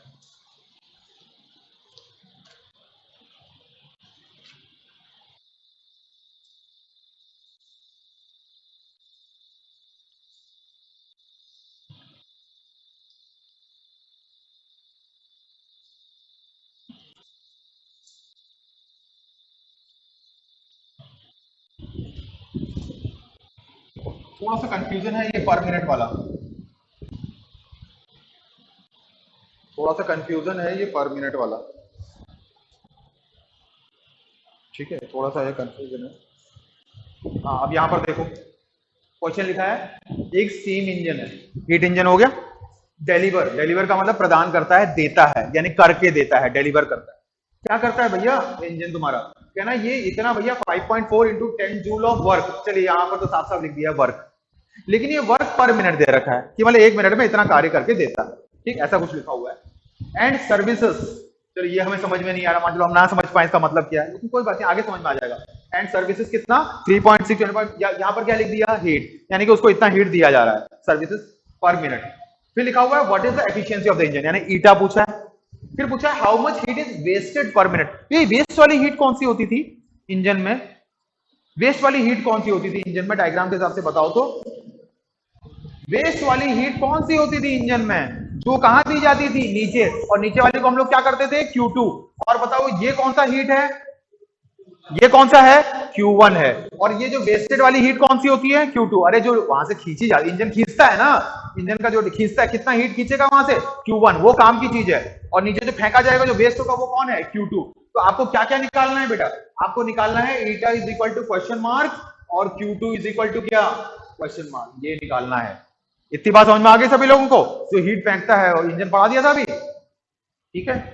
अब कई बार बच्चे कंफ्यूज होंगे कि सर ये वर्क है हीट है, इनकी जो यूनिट होती है वो जूल होती है, जूल होती है क्योंकि हीट एनर्जी का, एनर्जी के टाइप है, और आपके हर लैंग्वेज में पर मिनट पर मिनट पर मिनट आ जाए, तो घबराने की जरूरत नहीं है, तीनों के साथ क्या है पर मिनट ही तो है ना, तो उससे क्या फर्क पड़ता है, हम वैल्यू वैसे भी रख देंगे। कहने का मतलब ये है जैसे क्या फॉर्मूला होता है, अगर हम बेटा Q1 को जूल पर मिनट ले रहे हैं, वर्क भी किसमें गिवन है जूल पर मिनट में, और Q2 भी किसमें निकालना है जूल पर मिनट, ठीक है, समझ में आ रहा है। तो इसका मतलब है अगर हम दोनों तरफ हीट देखें, जैसे फॉर्मूला क्या होता है बताइए, फॉर्मूला क्या होता है, W का फॉर्मूला बेटा क्या होता है, that is Q1 minus Q2, ये जैसे एक फॉर्मूला बता दिया, अभी कर नहीं रहे, W का फॉर्मूला है Q1 माइनस Q2। तो अगर आपको पर, अगर हमारे इसको आप टाइम से डिवाइड कर दो, इसको भी टाइम से डिवाइड कर दो, इसको भी टाइम से डिवाइड कर दो, तो क्या कोई फर्क पड़ेगा, कोई फर्क नहीं पड़ेगा। यानी कि चाहे हम जूल जूल जूल ले लें या जूल पर मिनट ले लें, जूल पर मिनट ले लें, जूल पर मिनट ले लें, तो कोई फर्क नहीं पड़ता है। यहाँ पर तीनों की लैंग्वेज देखिए, वर्क भी पर मिनट का है, हीट जो हम आपको दे रहे हैं वो भी पर मिनट है, और जो कितना हीट वेस्ट हुआ है वो भी कितना निकालना है, पर मिनट निकालना है। तो जब तीनों में एक ही प्रकार की लैंग्वेज दी है तो आपको कोई फर्क इस बात से नहीं पड़ता है। ठीक है, तो आप ऐसे ही लेके चलिए जैसे आपका था, बस जो भी आंसर है फाइनली वो भी किस में आ जाएगा, जूल पर मिनट में। आई बात समझ में? ठीक है, तो उससे घबराने की जरूरत नहीं कि पर मिनट आपका कैलकुलेशन दिया है, इससे कोई फर्क नहीं पड़ता, तीनों का पर मिनट है। सबसे पहले क्या निकालते हैं, एफिशिएंसी। बताइए एफिशिएंसी का फॉर्मूला क्या होता है, जल्दी बताइए। इंजन की एफिशिएंसी का फॉर्मूला वर्क अपॉन क्या, Q1। वर्क अपॉन Q1, ये हो गया। कितना वर्क है बताइए, कितना वर्क है, ये है। कितना वर्क है बताइए, हालांकि पर मिनट है, पर मिनट को छोड़ छोड़ दीजिए, आप वो छोड़ दीजिए क्योंकि वो सब में पर मिनट है। तो 5.4 इंटू 10 की पावर कितना, 8। कितना हीट दिया आपने, कितना हीट दिया, ये हीट दिया है, ये क्या है, ये Q1 है। ठीक है, कितना हीट दिया, यानी कि ये हो जाएगा 3.6 इंटू 10 की पावर कितना, 9। निकालो तो कितना आ रहा है, ये पॉइंट में आएगा, नहीं परसेंटेज नहीं, पॉइंट है, बताओ। 0.15 आएगा भैया, बताइए इतना आया, करके देखो जरा। एफिशिएंसी की वैल्यू 0.15 आई। ठीक है, अगर आप लिख दीजिएगा ब्रैकेट में 15%, लेकिन ऐसे में आप ऐसे ही लिखिए। ठीक है, ब्रैकेट में भले आप लिख दीजिए, मान चलो ऑब्जेक्टिव बनाए हैं परसेंटेज में तो आप 100 से मल्टीप्लाई कर देना, वैसे वो पॉइंट में होती है, क्लियर रहनी चाहिए सब चीजें, गलती नहीं होनी चाहिए यहाँ पर। आ गया भाई, ये ध्यान दीजिएगा भैया, ये 10 की पावर 8 है, ये 10 की पावर 9 है, थोड़ा ध्यान दीजिएगा इन सब चीजों का। ये 10 की पावर 9 है, 10 की पावर 8 है। तो एफिशिएंसी आ गया 0.1। अरे ऐसे कर लेंगे इसको, इसको 5.4 कर लेते हैं, इनकी 10 की पावर 8 कर लेते हैं, इसको कर लेते हैं 36, एक पॉइंट बढ़ा दिया, ये भी 10 की पावर 8 हो गया। तो ये पावर दोनों तरफ क्या करके कट करके, तो ये हो जाएगा 5.4 डिवाइडेड बाई 36। तो ऐसा करते हैं, एक पॉइंट बढ़ाते हैं, ये 54 कर लेते हैं, ये 360 कर लेते हैं। ठीक है, ये हो गया। बाकी काटे काटो, 9 6 जा 54, और 6 से करेंगे तो कितना आएगा, 60। 3 3 जा 9, 23 जा, तो पता 20 को 3 से करेंगे 0, और कितना आ जाएगा 0.15। ये सब आना चाहिए ना आपको, 0.15। ठीक, आ गया एफिशिएंसी 15% या 0.15। चलिए, अच्छा कई लोग क्या करेंगे, कई लोग जानते हैं क्या करते हैं, ज्यादा जब पढ़ लेते हैं W की जगह तुरंत लिखने लगते हैं Q1 माइनस Q2। ऐसा मत करना, अगर जब जब वर्क डन दिया हुआ है तो भैया उसको फिर आप कंफ्यूज रहोगे यार, आप फिर कहोगे यार मुझे Q1 की बने, ईटा भी नहीं की बने, Q2 में तो फंस गया, छोड़ो इस सवाल को। अरे भाई पहले वहां से स्टार्ट करो ना, W अपॉन Q। अगर W की डायरेक्ट वैल्यू गिवन है तो आपको Q1 माइनस Q2 में लिखने की जरूरत नहीं है, वो तो हम फॉर्मुला लास्ट में बनाने के लिए ऐसा करते हैं। तो जब कभी वर्क गिवन हो तो डायरेक्ट आउटपुट अपॉन इनपुट, बस सीधा लगाइए, जबरदस्ती को अपने आप को कंफ्यूज मत करिए। जब सीधी तरीके से आ रहा है बेसिक चीजों से तो आप ज्यादा आगे मत जाइए, आपको हर तरीके से। अब बताइए हमको क्या निकालना है, क्या निकालना है, Q2। तो बताओ, अब तो हम ये कर सकते हैं ना, W का क्या होता है, Q1 माइनस Q2। चलो निकालो, W गिवन है, Q1 गिवन है, Q2 निकालो भैया, निकालो जरा, कितना आया बताओ, कितना, 3.06। पावर कितनी है, 10 की पावर 9। गुड, तो यानी Q2 की वैल्यू आएगी 3.06 इंटू 10 की पावर 9 क्या, जूल, सॉरी जूल पर, अरे सब चीज पर मिनट है ना, तो हमें उससे टेंशन नहीं लेने की जरूरत है, पर मिनट, अरे सब चीज पर मिनट में है तो सबसे टी से डिवाइड कर तो कट जाएंगे, तो आप उसको बाई 60 इसी करके अपने आपको जबरदस्ती कंफ्यूज मत करिए। हाँ कोई पर मिनट में है, कोई पर सेकंड में है, तो सबको फिर पर सेकंड कर लीजिए, पर तब वो अलग बात है, लेकिन करना वही कि तीनों के साथ एक ही चीज हो रही है, तीनों कट जाएंगे या तीनों मटे, कोई फर्क नहीं पड़ेगा, तो आंसर भी आप ऐसे लिख दीजिएगा, जूल पर मिनट। क्लियर है, W गिवन है बेटा, Q1 गिवन है, Q2 अपने आप आ जाएगा, हमें उसको कुछ भी नहीं करना। ठीक, आगे बढ़ते हैं।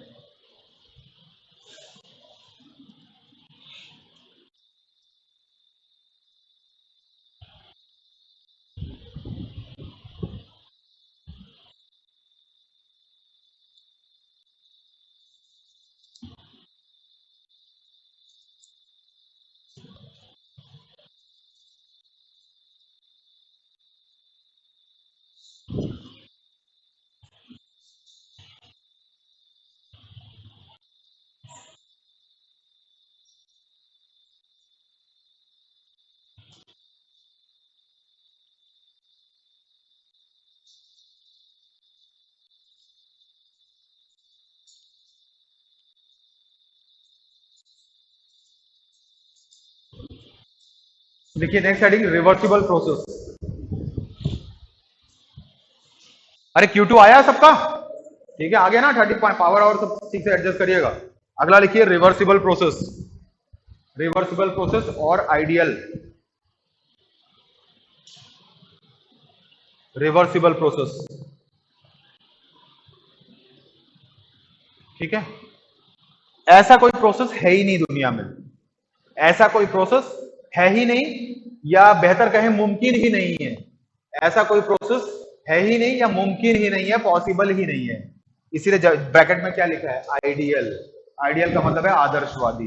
पॉसिबल ही नहीं है भैया वो चीजें। जैसा इसका नाम है वैसा ही इसका परिभाषा भी है, रिवर्सिबल प्रोसेस। तो रिवर्सिबल प्रोसेस वो प्रोसेस होती है, जैसे मान के चलते हैं, अभी यहां पर रफली चीजें समझाई जा रही हैं। मान के चलो कोई प्रेशर वॉल्यूम डायग्राम है, कोई गैस किसी स्टेट 1 पर है और वो 2 पर गया। किसी मान चलो कि ये मान लेते हैं ऐसे गया, 1 से 2 पर गया। जैसे हीट वीट दिया नहीं दिया, कौन सी प्रोसेस नहीं, ऐसे गया 1 से 2 पर गया। तो 1 से 2 पर चला गया, 1 पर कुछ प्रेशर होगा, कुछ वॉल्यूम होगा, कुछ टेम्परेचर होगा, यहाँ पर भी कुछ प्रेशर होगा, वॉल्यूम होगा, टेम्परेचर होगा।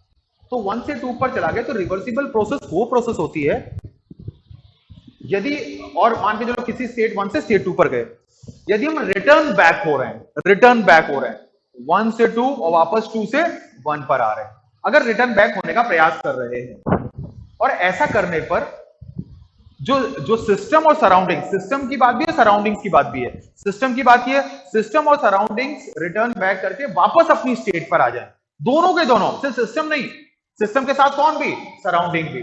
आमतौर पर जो हम लोग अभी तक पढ़ते हैं ना, आइसोथर्मल, एडियाबैटिक और ये सब पढ़ते हैं बेटा, इसमें हम लोग ये मान के चलते हैं कि एक स्टेट से दूसरे स्टेट में जा रहा है, वापस जा रहा है। तो अगर कोई पूछेगा कि मैं तो वापस उसी जगह पर आ गया हूं, कहना वापस उस जगह पर आए हो ना, तो कई सारी तुमने हीट सराउंडिंग को क्या करी होंगी, लॉस की होंगी, कुछ ली होंगी, यानी कि सराउंडिंग्स में भी कुछ फर्क आया होगा। आप तो सिर्फ अपनी बात कर रहे हो, आप तो सिर्फ अपनी बात कर रहे हो, कहना मुझे तो सब मिल रहा है, खाना भी मिल रहा है, पीना भी मिल रहा है, कपड़े भी मिल रहे हैं, सब मिल रहे हैं। भाई कोई तो तुम्हारे पीछे मेहनत कर रहा है, तुम्हारे पिताजी मेहनत कर रहे हैं कि नहीं कर रहे हैं? कहने का मतलब पापा भी मेहनत नहीं कर रहे हैं, हम भी मेहनत नहीं कर रहे हैं, और दोनों को सब मिल रहा है, ऐसा पॉसिबल है? नहीं है। तो कहने का मतलब है कि रिवर्सिबल प्रोसेस वो प्रोसेस है कि जो रिटर्न बैक जब हो तो वापस अपनी स्टेट पे तो आ जाए, लेकिन ऐसा करते वक्त सिस्टम और सराउंडिंग्स में कोई फर्क नहीं हो। कहना ऐसा कैसे हो सकता है? सिस्टम में कोई फर्क नहीं हो तो हम एडजस्ट कर लेंगे, लेकिन सराउंडिंग्स में कुछ ना कुछ परिवर्तन होता है। या फिर हम ये भी कह सकते हैं कि पूरे यूनिवर्स में कोई परिवर्तन नहीं होगा। देखो 3 चीजें होती हैं, एक होता है सिस्टम, एक होता है सराउंडिंग्स और एक होता है यूनिवर्स। इन तीनों में क्या है? सिस्टम वो चीज है जिसको हम स्टडी करते हैं, जिसको हम स्टडी करते हैं। सराउंडिंग्स वो है सिस्टम की कोई भी बाहर की, सिस्टम की बाउंड्री की कोई भी बाहर की चीजें क्या होती हैं? सराउंडिंग होती है। सिस्टम और सराउंडिंग्स को जब एक साथ देखा जाता है उसी को हम ब्रह्मांड कहते हैं, यानी कि यूनिवर्स कहते हैं। ऐसा थर्मोडायनामिक्स में यही चीज होती है, एक सिस्टम, एक सराउंडिंग्स, एक यूनिवर्स। तो कहने का मतलब है कि रिवर्सिबल प्रोसेस वो प्रोसेस है, किसी स्टेट से, एक स्टेट से 1 से 2 पर गए, यदि आप रिटर्न बैक कर रहे हैं तो रिटर्न बैक करते वक्त वापस ओरिजिनल स्टेट पर आ जाए, सिस्टम भी और सराउंडिंग्स भी, और पूरे यूनिवर्स में कुछ भी नया नहीं होना चाहिए, कुछ भी नया नहीं होना चाहिए। मतलब आज आपने 8 बजे उस चिड़िया को पेड़ पर बैठे देखा था, है, और शाम को जब आ रहे हैं वही पेड़ है, वही सब है, और वही उसी पेड़ पे है, तो कोई जरूरी थोड़ी कि चिड़िया उसी पेड़, उसी शाखा पर हो। ऐसा पॉसिबल है? इन जनरल एक प्रकृति का एग्जांपल दे रहे हैं कि ऐसा पॉसिबल है। जिस रास्ते आप आए सुबह सुबह, आप कितना ही कर लो उसी रास्ते वापस तो चले जाओगे, लेकिन क्या सिस्टम और सराउंडिंग आपके में कुछ फर्क हुआ? आप सुबह तो आ रहे थे खा पी के टाइट, एकदम एनर्जी, नहा धो के एकदम अच्छे लग रहे थे, और शाम को ऐसे लग रहे थे जैसे 3 थप्पड़ खा के आए हो, क्योंकि क्या हुआ? थके हुए हो, यानी कि आपके सिस्टम ने एनर्जी क्या करी? लॉस करी। तो इसका मतलब कहीं ना कहीं कुछ होगा, और कहीं ना कहीं किसी से लड़ झगड़ के आए हो तो सराउंडिंग को भी परेशान करके आए हो। तो ऐसा हो ही नहीं सकता। आप उस रास्ते घर तो वापस आए हो, मम्मी कहेगी ये तुमको आज क्या हो गया? कहना मेरा सिस्टम चेंज हो गया, मैं सराउंडिंग्स में कुछ करके आया हूं। मम्मी भी कहेगी ज्यादा थर्मोडायनेमिक्स पढ़ लिए लड़के ने, लग रहा है बच्चे ने। तो कहने का मतलब ऐसा हो ही नहीं सकता। आप उसी रास्ते वापस तो आओगे, लेकिन बिना किसी को डिस्टर्ब किए नहीं हो सकता, कुछ ना कुछ हुआ जरूर होगा, वापस आओगे मतलब उसी जगह पर। इसका मतलब यही है रिवर्सिबल प्रोसेस। वापस आना कोई बड़ा काम नहीं है, वापस कोई प्रोसेस में आ सकते हैं, एक स्टेट से ऐसे के वापस आ जाएंगे, लेकिन ऐसा करने पर सिस्टम में कोई फर्क ना हो, सराउंडिंग्स में कोई फर्क ना हो, ये इम्पॉसिबल चीज है। अगर ऐसा हो जाए, ऐसी कोई प्रोसेस हासिल कर लें, तो वो प्रोसेस ही कौन सी होगी? रिवर्सिबल, जो कि बिल्कुल इम्पॉसिबल है। ऐसी प्रोसेस कहलाती है रिवर्सिबल। हमारी जो कार्नोट इंजन हम पढ़ेंगे, Carnot heat engine, Carnot heat engine इन्हीं रिवर्सिबल प्रोसेस पर काम करती है। Reversible isothermal, reversible adiabatic. Adiabatic जितने भी प्रोसेस है उनके आगे हम एक वर्ड लगा देंगे, कौन सा? रिवर्सिबल। आइसोथर्मल तो पॉसिबल है, रिवर्सिबल आइसोथर्मल पॉसिबल नहीं है। एडियाबैटिक तो संभव है किसी तरीके से, लेकिन रिवर्सिबल एडियाबैटिक नहीं है। तो यानी कि जितनी भी आदर्शवादी प्रोसेस है, कार्नोट इन पर काम करता है, और इनका जो लॉस होता है एनर्जी का वो मिनिमम होता है, इसीलिए क्योंकि आदर्शवादी है तो यानी कि उनका जो लॉसेस होंगे वो कम से कम होंगे, इसीलिए उनको ध्यान में रखते हुए कार्नोट इंजन जबरदस्ती का क्रिएट किया। समझ में आ गया सभी लोगों को रिवर्सिबल प्रोसेस? तो लिख लीजिए, और reversible process is that process, और reversible process is that process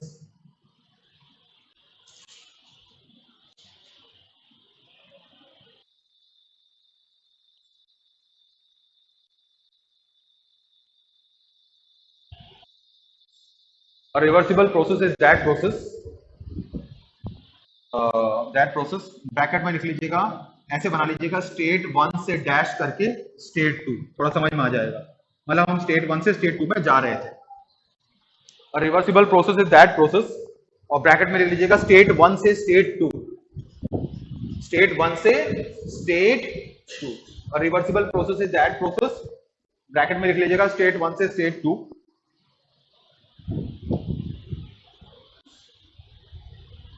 if we return back, यदि हम रिटर्न बैक हो रहे हैं, if we return back to the original state,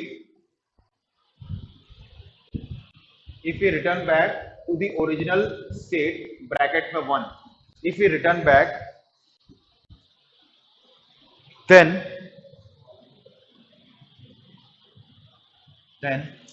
there is no change in the system and surroundings.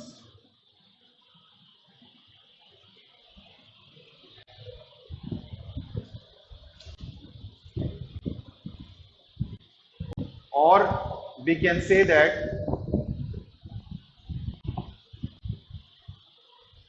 no effect is on the universe, इस universe पर कोई effect नहीं हुआ। A reversible process is that process, state 1 से 2 पर जा रहे हैं, if we return back to the original state, then there is no change in the system and surroundings, or we can say that there is no effect on the universe, इस universe में कोई, और universe क्या होता है? System और surroundings के combination को ही हम लोग क्या कहते हैं? यूनिवर्स कहते हैं। यूनिवर्स दो चीजों से मिलकर बना है, सिस्टम और सराउंडिंग्स, ठीक है, नहीं भी लिखा चल जाएगा। ये होती है बेटा आपकी, ये होती है कौन सी? रिवर्सिबल प्रोसेस, ठीक है, it is an ideal process. अब जल्दी से स्टडी कर लेते हैं कार्नोट हीट इंजन। बस ये रिवर्सिबल प्रोसेस इसीलिए मैंने पहले बता दिया आपको, ताकि हम इसको समझ सकें। Carnot heat engine, Carnot heat engine,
अभी बस डायग्राम बना लो, बस इतना काफी, अभी तो कुछ नहीं समझ में आएगा, बस अभी एक्सप्लेन कर रहे हैं इसको।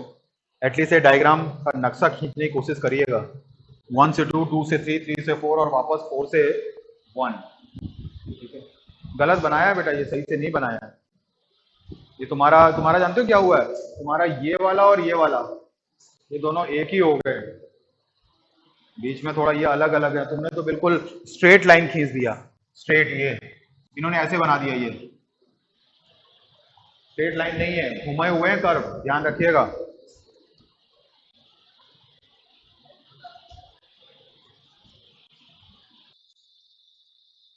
ठीक है, ये भी थोड़ा घुमा हुआ है, ये ज्यादा है, ये भी थोड़ा ऊपर की तरफ है, ये भी ऐसे है। इनमें से अच्छा, सिर्फ डायग्राम देख के अगर मैं आपसे पूछूं, छोड़ दो कार्नोट फार्नोट, डायग्राम देख के बस इससे पूछो कि इनमें से दो प्रोसेस ऐसी हैं जो आइसोथर्मल हैं और दो प्रोसेस ऐसी हैं जो एडियाबैटिक है। चलो अब बताओ कौन कौन सी प्रोसेस हैं, कौन सी दो प्रोसेस आइसोथर्मल हैं होंगी। मैंने कहा कि इसमें दो प्रोसेस आइसोथर्मल होती है, दो एडिया, आपको हिंट पहले दे दिया। अब आपको पकड़ना है कि इनमें इन चारों, चार हैं, एक से दो, दो से तीन, तीन से चार, चार से एक, चार प्रोसेस हैं और चार प्रोसेस कंप्लीट होकर साइकिल बना रही है, वन से शुरू हुआ वापस वन पे खत्म हुआ। तो बताइए इनमें से कौन सी वो दो प्रोसेस हैं जो आइसोथर्मल हो सकती हैं और कौन सी वो दो प्रोसेस हैं जो एडियाबैटिक हो सकती है। सिर्फ ग्राफ देख के बताइए। वन से टू वाली कौन सी होगी? आइसोथर्मल, क्योंकि आइसोथर्मल नीचे जाती है लेकिन बहुत कम जाती है। ठीक है, तो 1 से 2 आइसोथर्मल है और 3 से 4 भी आइसोथर्मल है। जो बिल्कुल बहुत तेजी से गिरती है वो कौन सी होती है? एडियाबैटिक, बताया था। तो यानी कि 2 से 3 एडियाबैटिक है और 4 से 1 भी एडियाबैटिक है। क्लियर? इतना तो हम सर समझ गए कि अगर आप आइसोथर्मल और एडियाबैटिक करें तो ये आइसोथर्मल होंगी और ये एडियाबैटिक होंगी।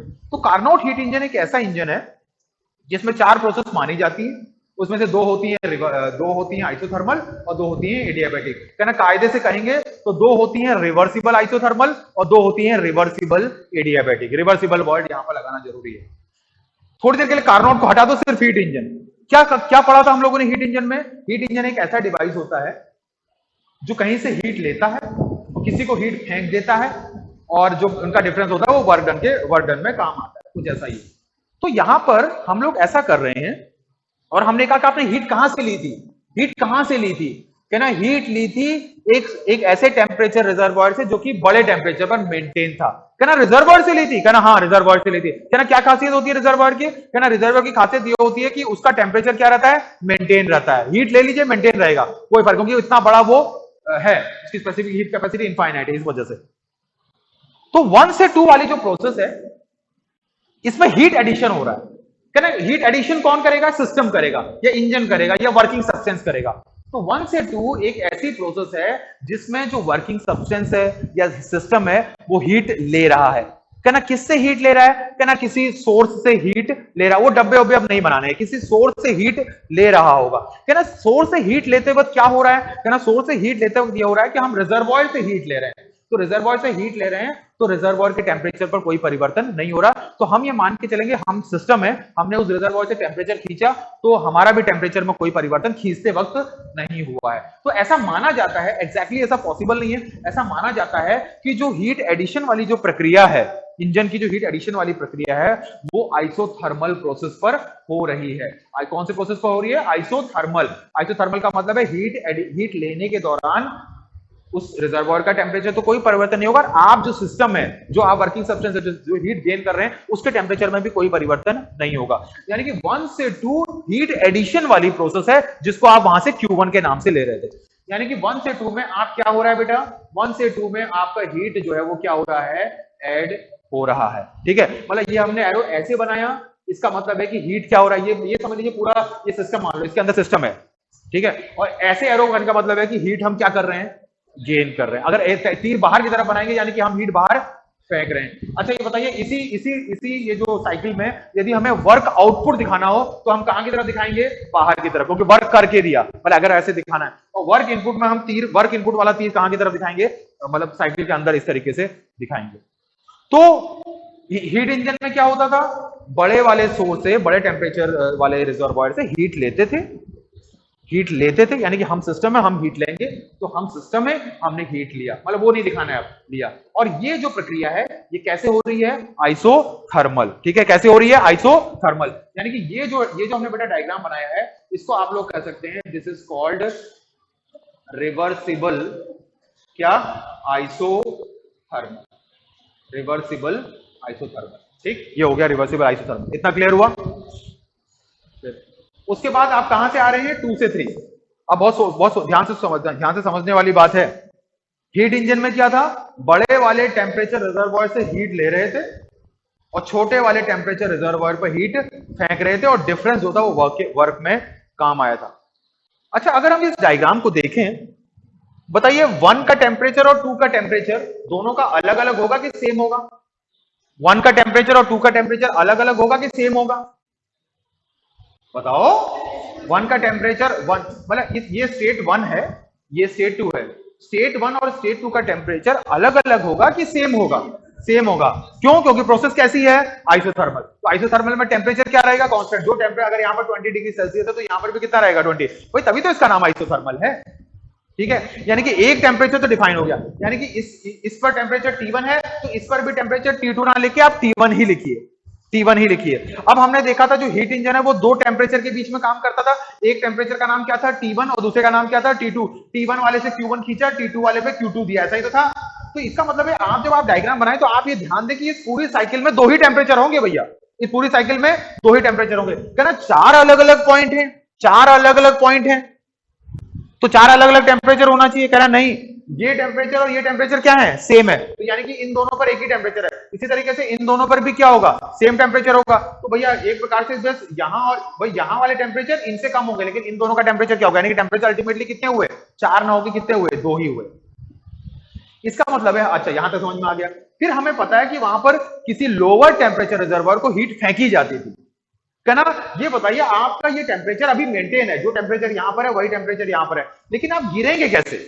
मतलब भाई आपको टेम्परेचर गिराना भी है, क्योंकि आपको टेम्परेचर गिराने का मतलब है कि आपका जो जो हीट फेंका जा रहा है वो लो टेम्परेचर रिजर्वायर पर T2 पर फेंका जा रहा है, वो कम टेम्परेचर वाले। तो अभी यदि ये प्रोसेस यहां से यहां हो रही है 1 से 2, यहां तो हमें कोई प्रॉब्लम नहीं है, क्योंकि आपका प्रोसेस कैसा है? आइसोथर्मल। जो टेम्परेचर यहां पर है वो भी टेम्परेचर यहां पर है, लेकिन आपका जो हीट इंजन है वो दो टेम्परेचर पर काम करता है। तो आप गिरोगे कैसे? तो गिरने वाली जो प्रक्रिया, मतलब टेम्परेचर की जो गिरने वाली प्रक्रिया है उसको क्रिएट करने के लिए कार्नोट ने कहा कि दो आइसोथर्मल प्रोसेस के अलावा दो प्रोसेस और ऐड कर दीजिए। मतलब जबरदस्ती की ये प्रोसेस ऐड की गई है, क्योंकि आपने कहा कि हमारा हीट इंजन दो टेम्परेचर लिमिट्स के बीच में काम करता है, T1 और T2 के बीच में। कहना अगर आप सिर्फ हीट एडिशन की बात सोचोगे तो ये और ये लोग कर रहे हैं, लेकिन यहां से यहां कैसे पहुंचेंगे? तो यहां से यहां पहुंचने के लिए कहना कुछ ऐसा, कोई ऐसी प्रोसेस ढूंढ लेना, कोई ऐसी प्रोसेस एज्यूम कर लेना जिस प्रोसेस में टेम्परेचर तो गिरे लेकिन हीट में कोई फर्क ना हो। क्योंकि भाई देखिए हीट Q1 से आ रहा है और सीधे किसको जा रहा है?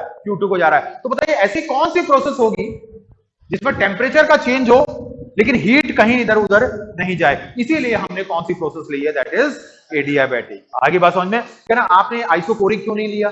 ठीक है, आपको किसी और दो प्रोसेस की जरूरत है, क्योंकि आपका एक ये आइसोथर्मल काम कर रहा है T1 पर और नीचे वाला T2 पर मान लेते हैं, और आपको पता है इंजन दो टेम्परेचर लिमिट्स के बीच में काम करता है, T1 और T2। लेकिन T1 से T2 गिरोगे कैसे? तो वहां पे एक प्रोसेस चाहिए, वहां भी तो T1 से T2 गिरना है, यानी कि टेम्परेचर को चेंज करना है। क्या ना आप आइसोकोरिक यूज कर लो जिसमें वॉल्यूम कांस्टेंट होता है, आइसोबारिक यूज कर लो जिसमें प्रेशर कांस्टेंट होता है, या फिर एडियाबैटिक यूज कर लो जिसमें क्यू क्या होता है? जीरो। क्या ना सबसे बढ़िया कौन रहेगी? एडियाबैटिक, क्योंकि हीट का कहीं बाहर नहीं जाना चाहिए। हीट हमारी हीट यहीं रहे, वो Q1 से आए और सीधे किस पे जाए? Q2 पर, और कहीं इधर उधर नहीं जाए। आइसोकोरिक करोगे तो गड़बड़ हो जाएगा, आइसोबारिक करोगे तो भी गड़बड़ होगा। इसीलिए एडियाबैटिक लो, क्योंकि एडियाबैटिक प्रोसेस ऐसी प्रोसेस होती है जिसमें हीट का कहीं बाहर नहीं जा सकती, हीट का कोई आदान प्रदान ना हो। इसीलिए टेम्परेचर को गिराने के लिए जबरदस्ती हमने एक कार्नोट ने दो अलग से प्रोसेस इंट्रोड्यूस करी, शामिल कर दी, और वो दोनों की दोनों कैसी हैं? एडियाबैटिक, ताकि एक हीट पर काम करे, एक ही टेम्परेचर पर सेम है। इसीलिए यहां पर जबरदस्ती दो प्रोसेस लाई गई है। बेटा ये जो प्रोसेस है इसको हम लोग कहते हैं क्या? Reversible adiabatic. ठीक है, एडियाबैटिक रिवर्सिबल। और यहां पर आपको वर्क आउटपुट मिलेगा, यहां पर लिख लीजिएगा W2 से 3 डिग्री, W23। यहां पर वर्क भी आउटपुट मिलेगा W23।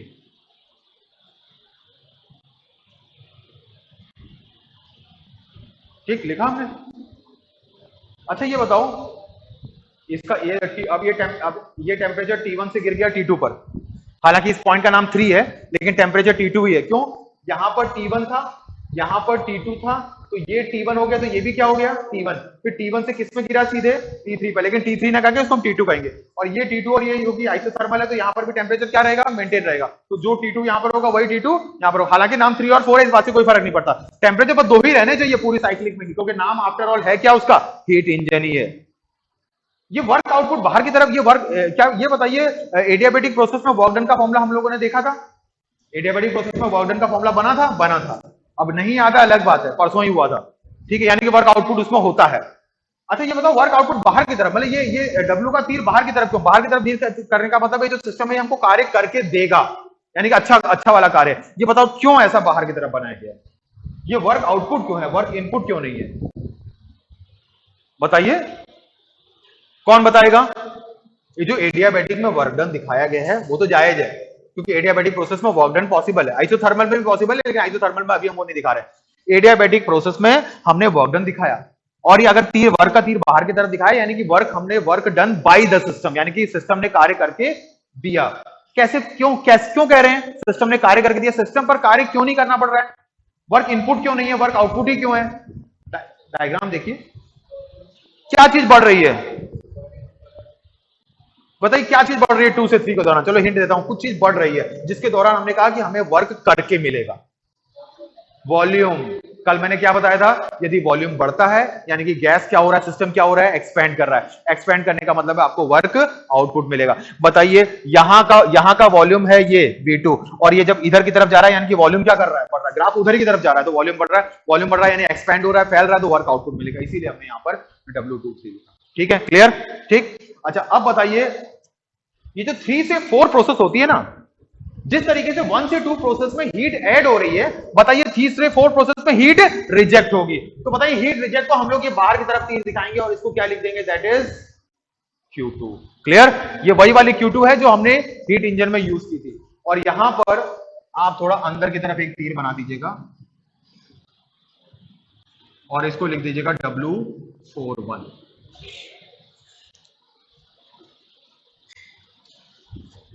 W41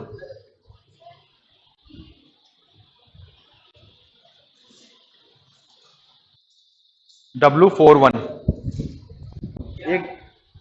एक ये एरो बना देना।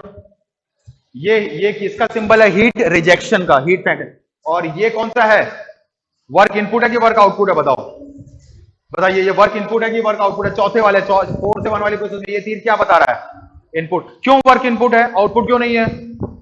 बताइए क्यों बताए? जैसे आपने इसको समझा, आप बिल्कुल इसको भी समझ जाओगे, क्योंकि कंप्रेस हो रहा है। वॉल्यूम क्या हो रहा है? देखिए वॉल्यूम पहले यहां पर था V4, अब V1 है, तो देखिए हम इधर की तरफ आ रहे हैं, यानी वॉल्यूम क्या है? यानी कि आपको दबाना पड़ रहा है सिस्टम को। जब सिस्टम को दबाएंगे तो आपको ऊपर से मेहनत पड़ेगी, यानी कार्य करना पड़ेगा, यानी कि वर्क इनपुट होगा। तो वर्क इनपुट का मतलब उस पर कार्य किया जा रहा है। इतनी बात समझ में आई? ये कौन सी प्रोसेस है बेटा? हर चीज पर नहीं लिख दिया। ये रिवर्सिबल आइसोथर्मल, ये reversible adiabatic, it is also reversible isothermal and it is also reversible. अब जगह नहीं है ना, वो ज्यादा हो गया, इसलिए वो भी होगा रिवर्सिबल एडियाबेटिक। यानी कि कार्नोट इंजन एक साइक्लिक प्रोसेस पर काम करती है, जिसके अंतर्गत 4 प्रोसेस होती हैं, 2 एक जैसी, 2 एक जैसी। 2 एक जैसी का मतलब है 2 रिवर्सिबल आइसोथर्मल और 2 रिवर्सिबल एडियाबेटिक। जितनी भी रिवर्सिबल आइसोथर्मल हैं उस दौरान हीट का आदान प्रदान होगा। एक वाले में हीट लेगी और एक वाले में हीट फेंकेगी। और जितनी भी एडियाबेटिक प्रोसेस हैं उसमें एक वर्क आउटपुट वाली होगी और एक वर्क इनपुट वाली होगी। बस इतना आपको ध्यान देना है कि कार्नोट इंजन का नाम के आगे रिवर्सिबल लगाना जरूरी है प्रोसेस में, तभी वो आदर्शवादी बनती है। ठीक है, डायग्राम बना लिया? जिनका डायग्राम सही से नहीं बना फिर से बनाएंगे। पहले ऐसे बना ले, देखो ऐसे, जो लोग नहीं बना पाते वो ऐसे बनाए।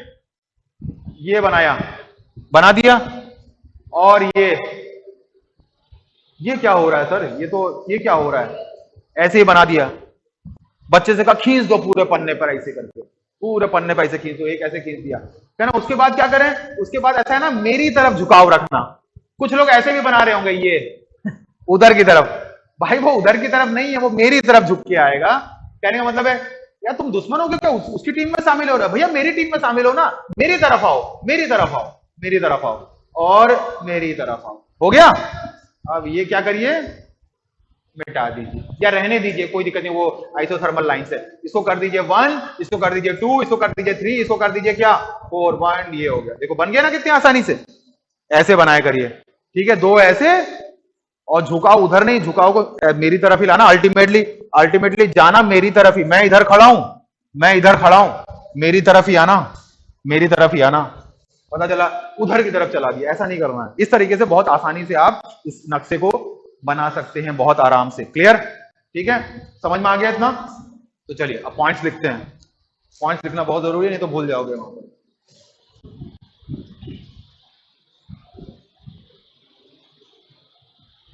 कार्नोट हीट इंजन में लिखो, it works on cyclic process. Cyclic तो सभी है, it works on cyclic process. फिर लिखो all the process of Carnot engine, all the process of Carnot engine are reversible। ध्यान रखिएगा, सारे के सारे कैसे हैं? रिवर्सिबल है। सारे के सारे कैसे हैं? रिवर्सिबल है।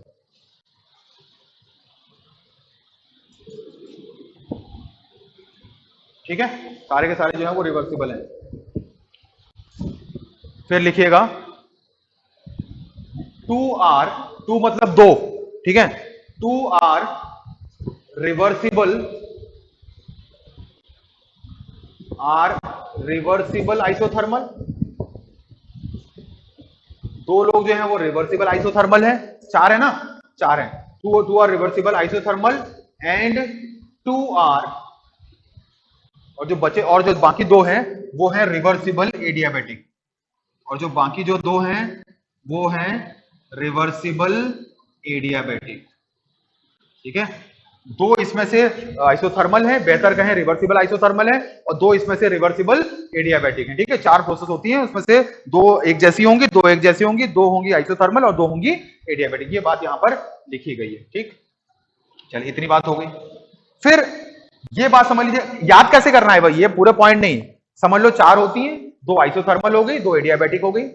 इन चारों में से दो में बंटवारा कर दीजिए। जो आइसोथर्मल होंगी 2, वो दोनों की दोनों हीट से वास्ता रखेंगी, और जो दोनों एडियाबैटिक हैं वो दोनों वर्क से वास्ता रखेंगे। पहली वाली में हीट आएगा, तीसरी वाली में हीट, पहली तीसरी दूसरी चौथी, पहली तीसरी दूसरी चौथी, पहली तीसरी आइसोथर्मल, पहले वाले में हीट आएगा तो तीसरी वाली में हीट जाएगा, दूसरी वाली में 2 से 3 यानी दूसरी वाली में वर्क आउटपुट मिलेगा, तो चौथी वाली में वर्क इनपुट मिलेगा। बस ऐसे याद रखना है। ठीक है, 2 आइसोथर्मल और 2 एडियाबैटिक। ठीक है, आप लिख सकते हैं ड्यूरिंग आइसोथर्मल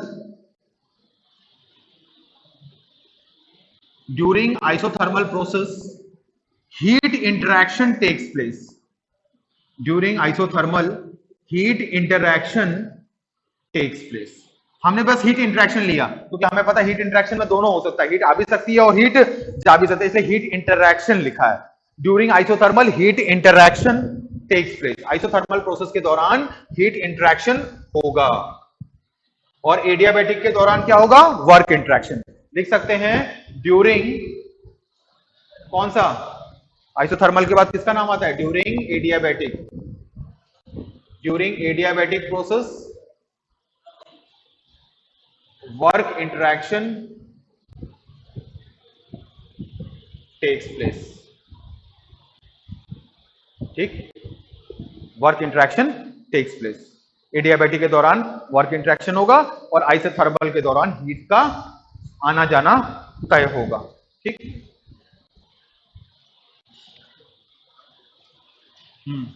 अब ये बताओ, चले इतना, बाकी अब डिटेल में नहीं, आप बाकी अब थोड़ा बहुत याद भी रखिएगा बेटा, बहुत ज्यादा लिखना हो जाएगा, उतना नहीं, बस 4 याद रखो। टेक्निक बता दी आपको याद करने की, टेक्निक पकड़ो कंपटीशन की तैयारी करने में, टेक्निक कैसे मैं उसको लंबे समय तक याद रखूं, नहीं तो ऐसे 2-3 साइकिलें और आने लगेंगी, सब कंफ्यूजन क्रिएट हो जाएगा। इतना काफी है। अच्छा, फिर हम सीधे सीधे इंजन है तो भैया एफिशिएंसी पर आने का प्रयास करते हैं। तो बताइए, अगर हम जब भी एफिशिएंसी की बात करते हैं किसी भी इंजन की, भाई कार्नोट की भी है, तो बेसिकली क्या फॉर्मूला होता है बेटा? बेसिकली फॉर्मूला होता है आउटपुट अपॉन क्या? इनपुट। ये हो गया। ठीक, आउटपुट अपॉन इनपुट, दुनिया के किसी भी सिस्टम की एफिशिएंसी आउटपुट अपॉन इनपुट होती है। अच्छा, जहां पर आके आउटपुट की बात आएगी, यहां पर मैं एक नया वर्ड लिखने जा रहा हूं, दैट इज नेट वर्क क्या? आउटपुट, और यहां पर हो जाएगा इनपुट में लिखेंगे हीट इनपुट।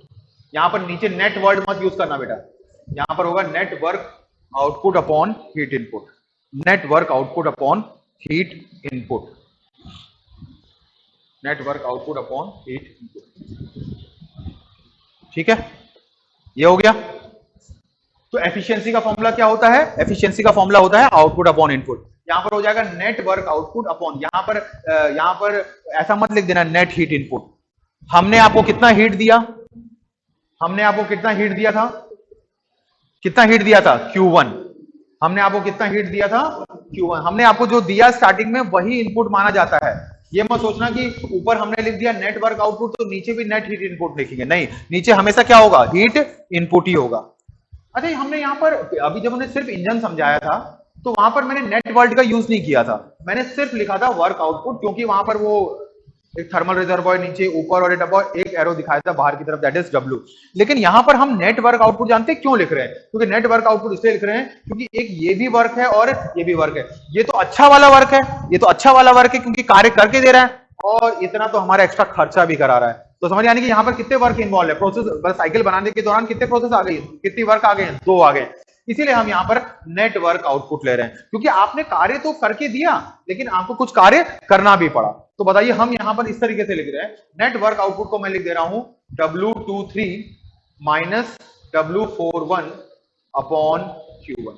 सही है, ये लिखा सही है। देखिए नेट वर्क आउटपुट का मतलब है, ये बताइए ये वर्क आउटपुट है और ये वर्क इनपुट है, तो work output is taken as positive, work input is taken as negative. तो यानी कि टोटल वर्क कितना हुआ, कहना positive work minus negative work, और हीट कितना हुआ, दैट इज Q1 हुआ। इतना क्लियर हो गया, ठीक। अच्छा, now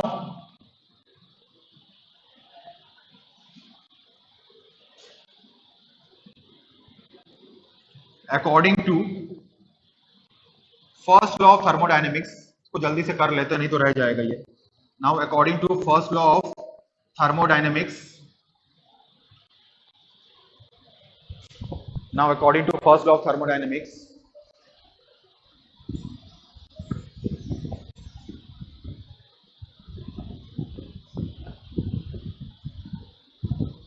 for a cyclic process, सीधे लिख दे रहा हूं, बार बार उसको नहीं डिराइव करूंगा, फॉर अ साइक्लिक प्रोसेस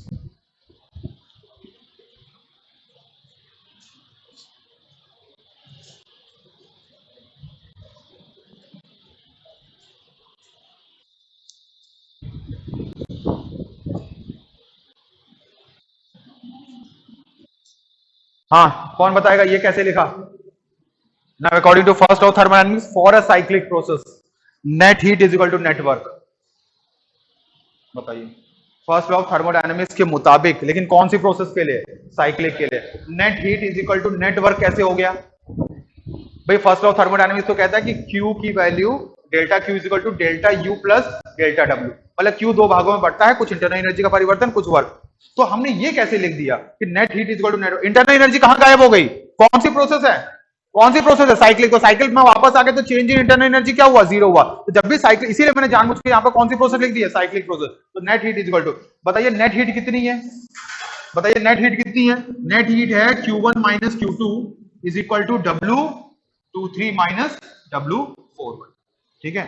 तो यानी कि यहां से एफिशिएंसी का फॉर्मूला थोड़ा कर लीजिए बेटा, एफिशिएंसी का फॉर्मूला हो जाएगा Q1 माइनस Q2, फिर से वही फॉर्मूला आएगा, that is Q1 minus Q2 upon Q1।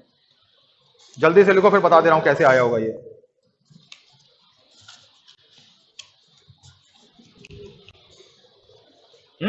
समझ में आ गया क्यों, ये देखिए यहां तक समझ में आया था, ये पॉजिटिव वर्क, ये negative work upon heat input, ये नेट वर्क हुआ। फिर फर्स्ट लॉ ऑफ थर्मोडायनेमिक्स कहता है, लेकिन किसके लिए, साइक्लिक के लिए, इसलिए मैंने यहां लिख दिया साइक्लिक, है ना, चेंज इंटरनल एनर्जी दिखाया नहीं। Net heat is equal to net work, net heat का नेट हीट कितना हुआ, कहना हीट कितनी आ रही थी, Q1 जा कितनी रही थी, Q2, तो नेट हीट कितना हुआ, Q1 minus Q2, and that will be equal to net work done. तो नेट वर्क डन ये, तो आपकी एफिशिएंसी के फॉर्मूले में देखिए ये W23 माइनस W41 आ रहा है, तो W23 माइनस W41 किसके बराबर हो जाएगा, Q1 माइनस Q2। तो एफिशिएंसी का फॉर्मूला वैसा ही दिखेगा जैसा कि एक नॉर्मल इंजन का दिखता है। तो कार्नोट इंजन कोई अलग से नहीं है, उसकी एफिशिएंसी का फॉर्मूला वैसा ही आ जाएगा लास्ट में जैसा कि एक साधारण से इंजन का था, ठीक, क्लियर। तो बाकी फिर थोड़ा सा और टेम्परेचर में चेंज करना है, वो नेक्स्ट में देखेंगे, ठीक।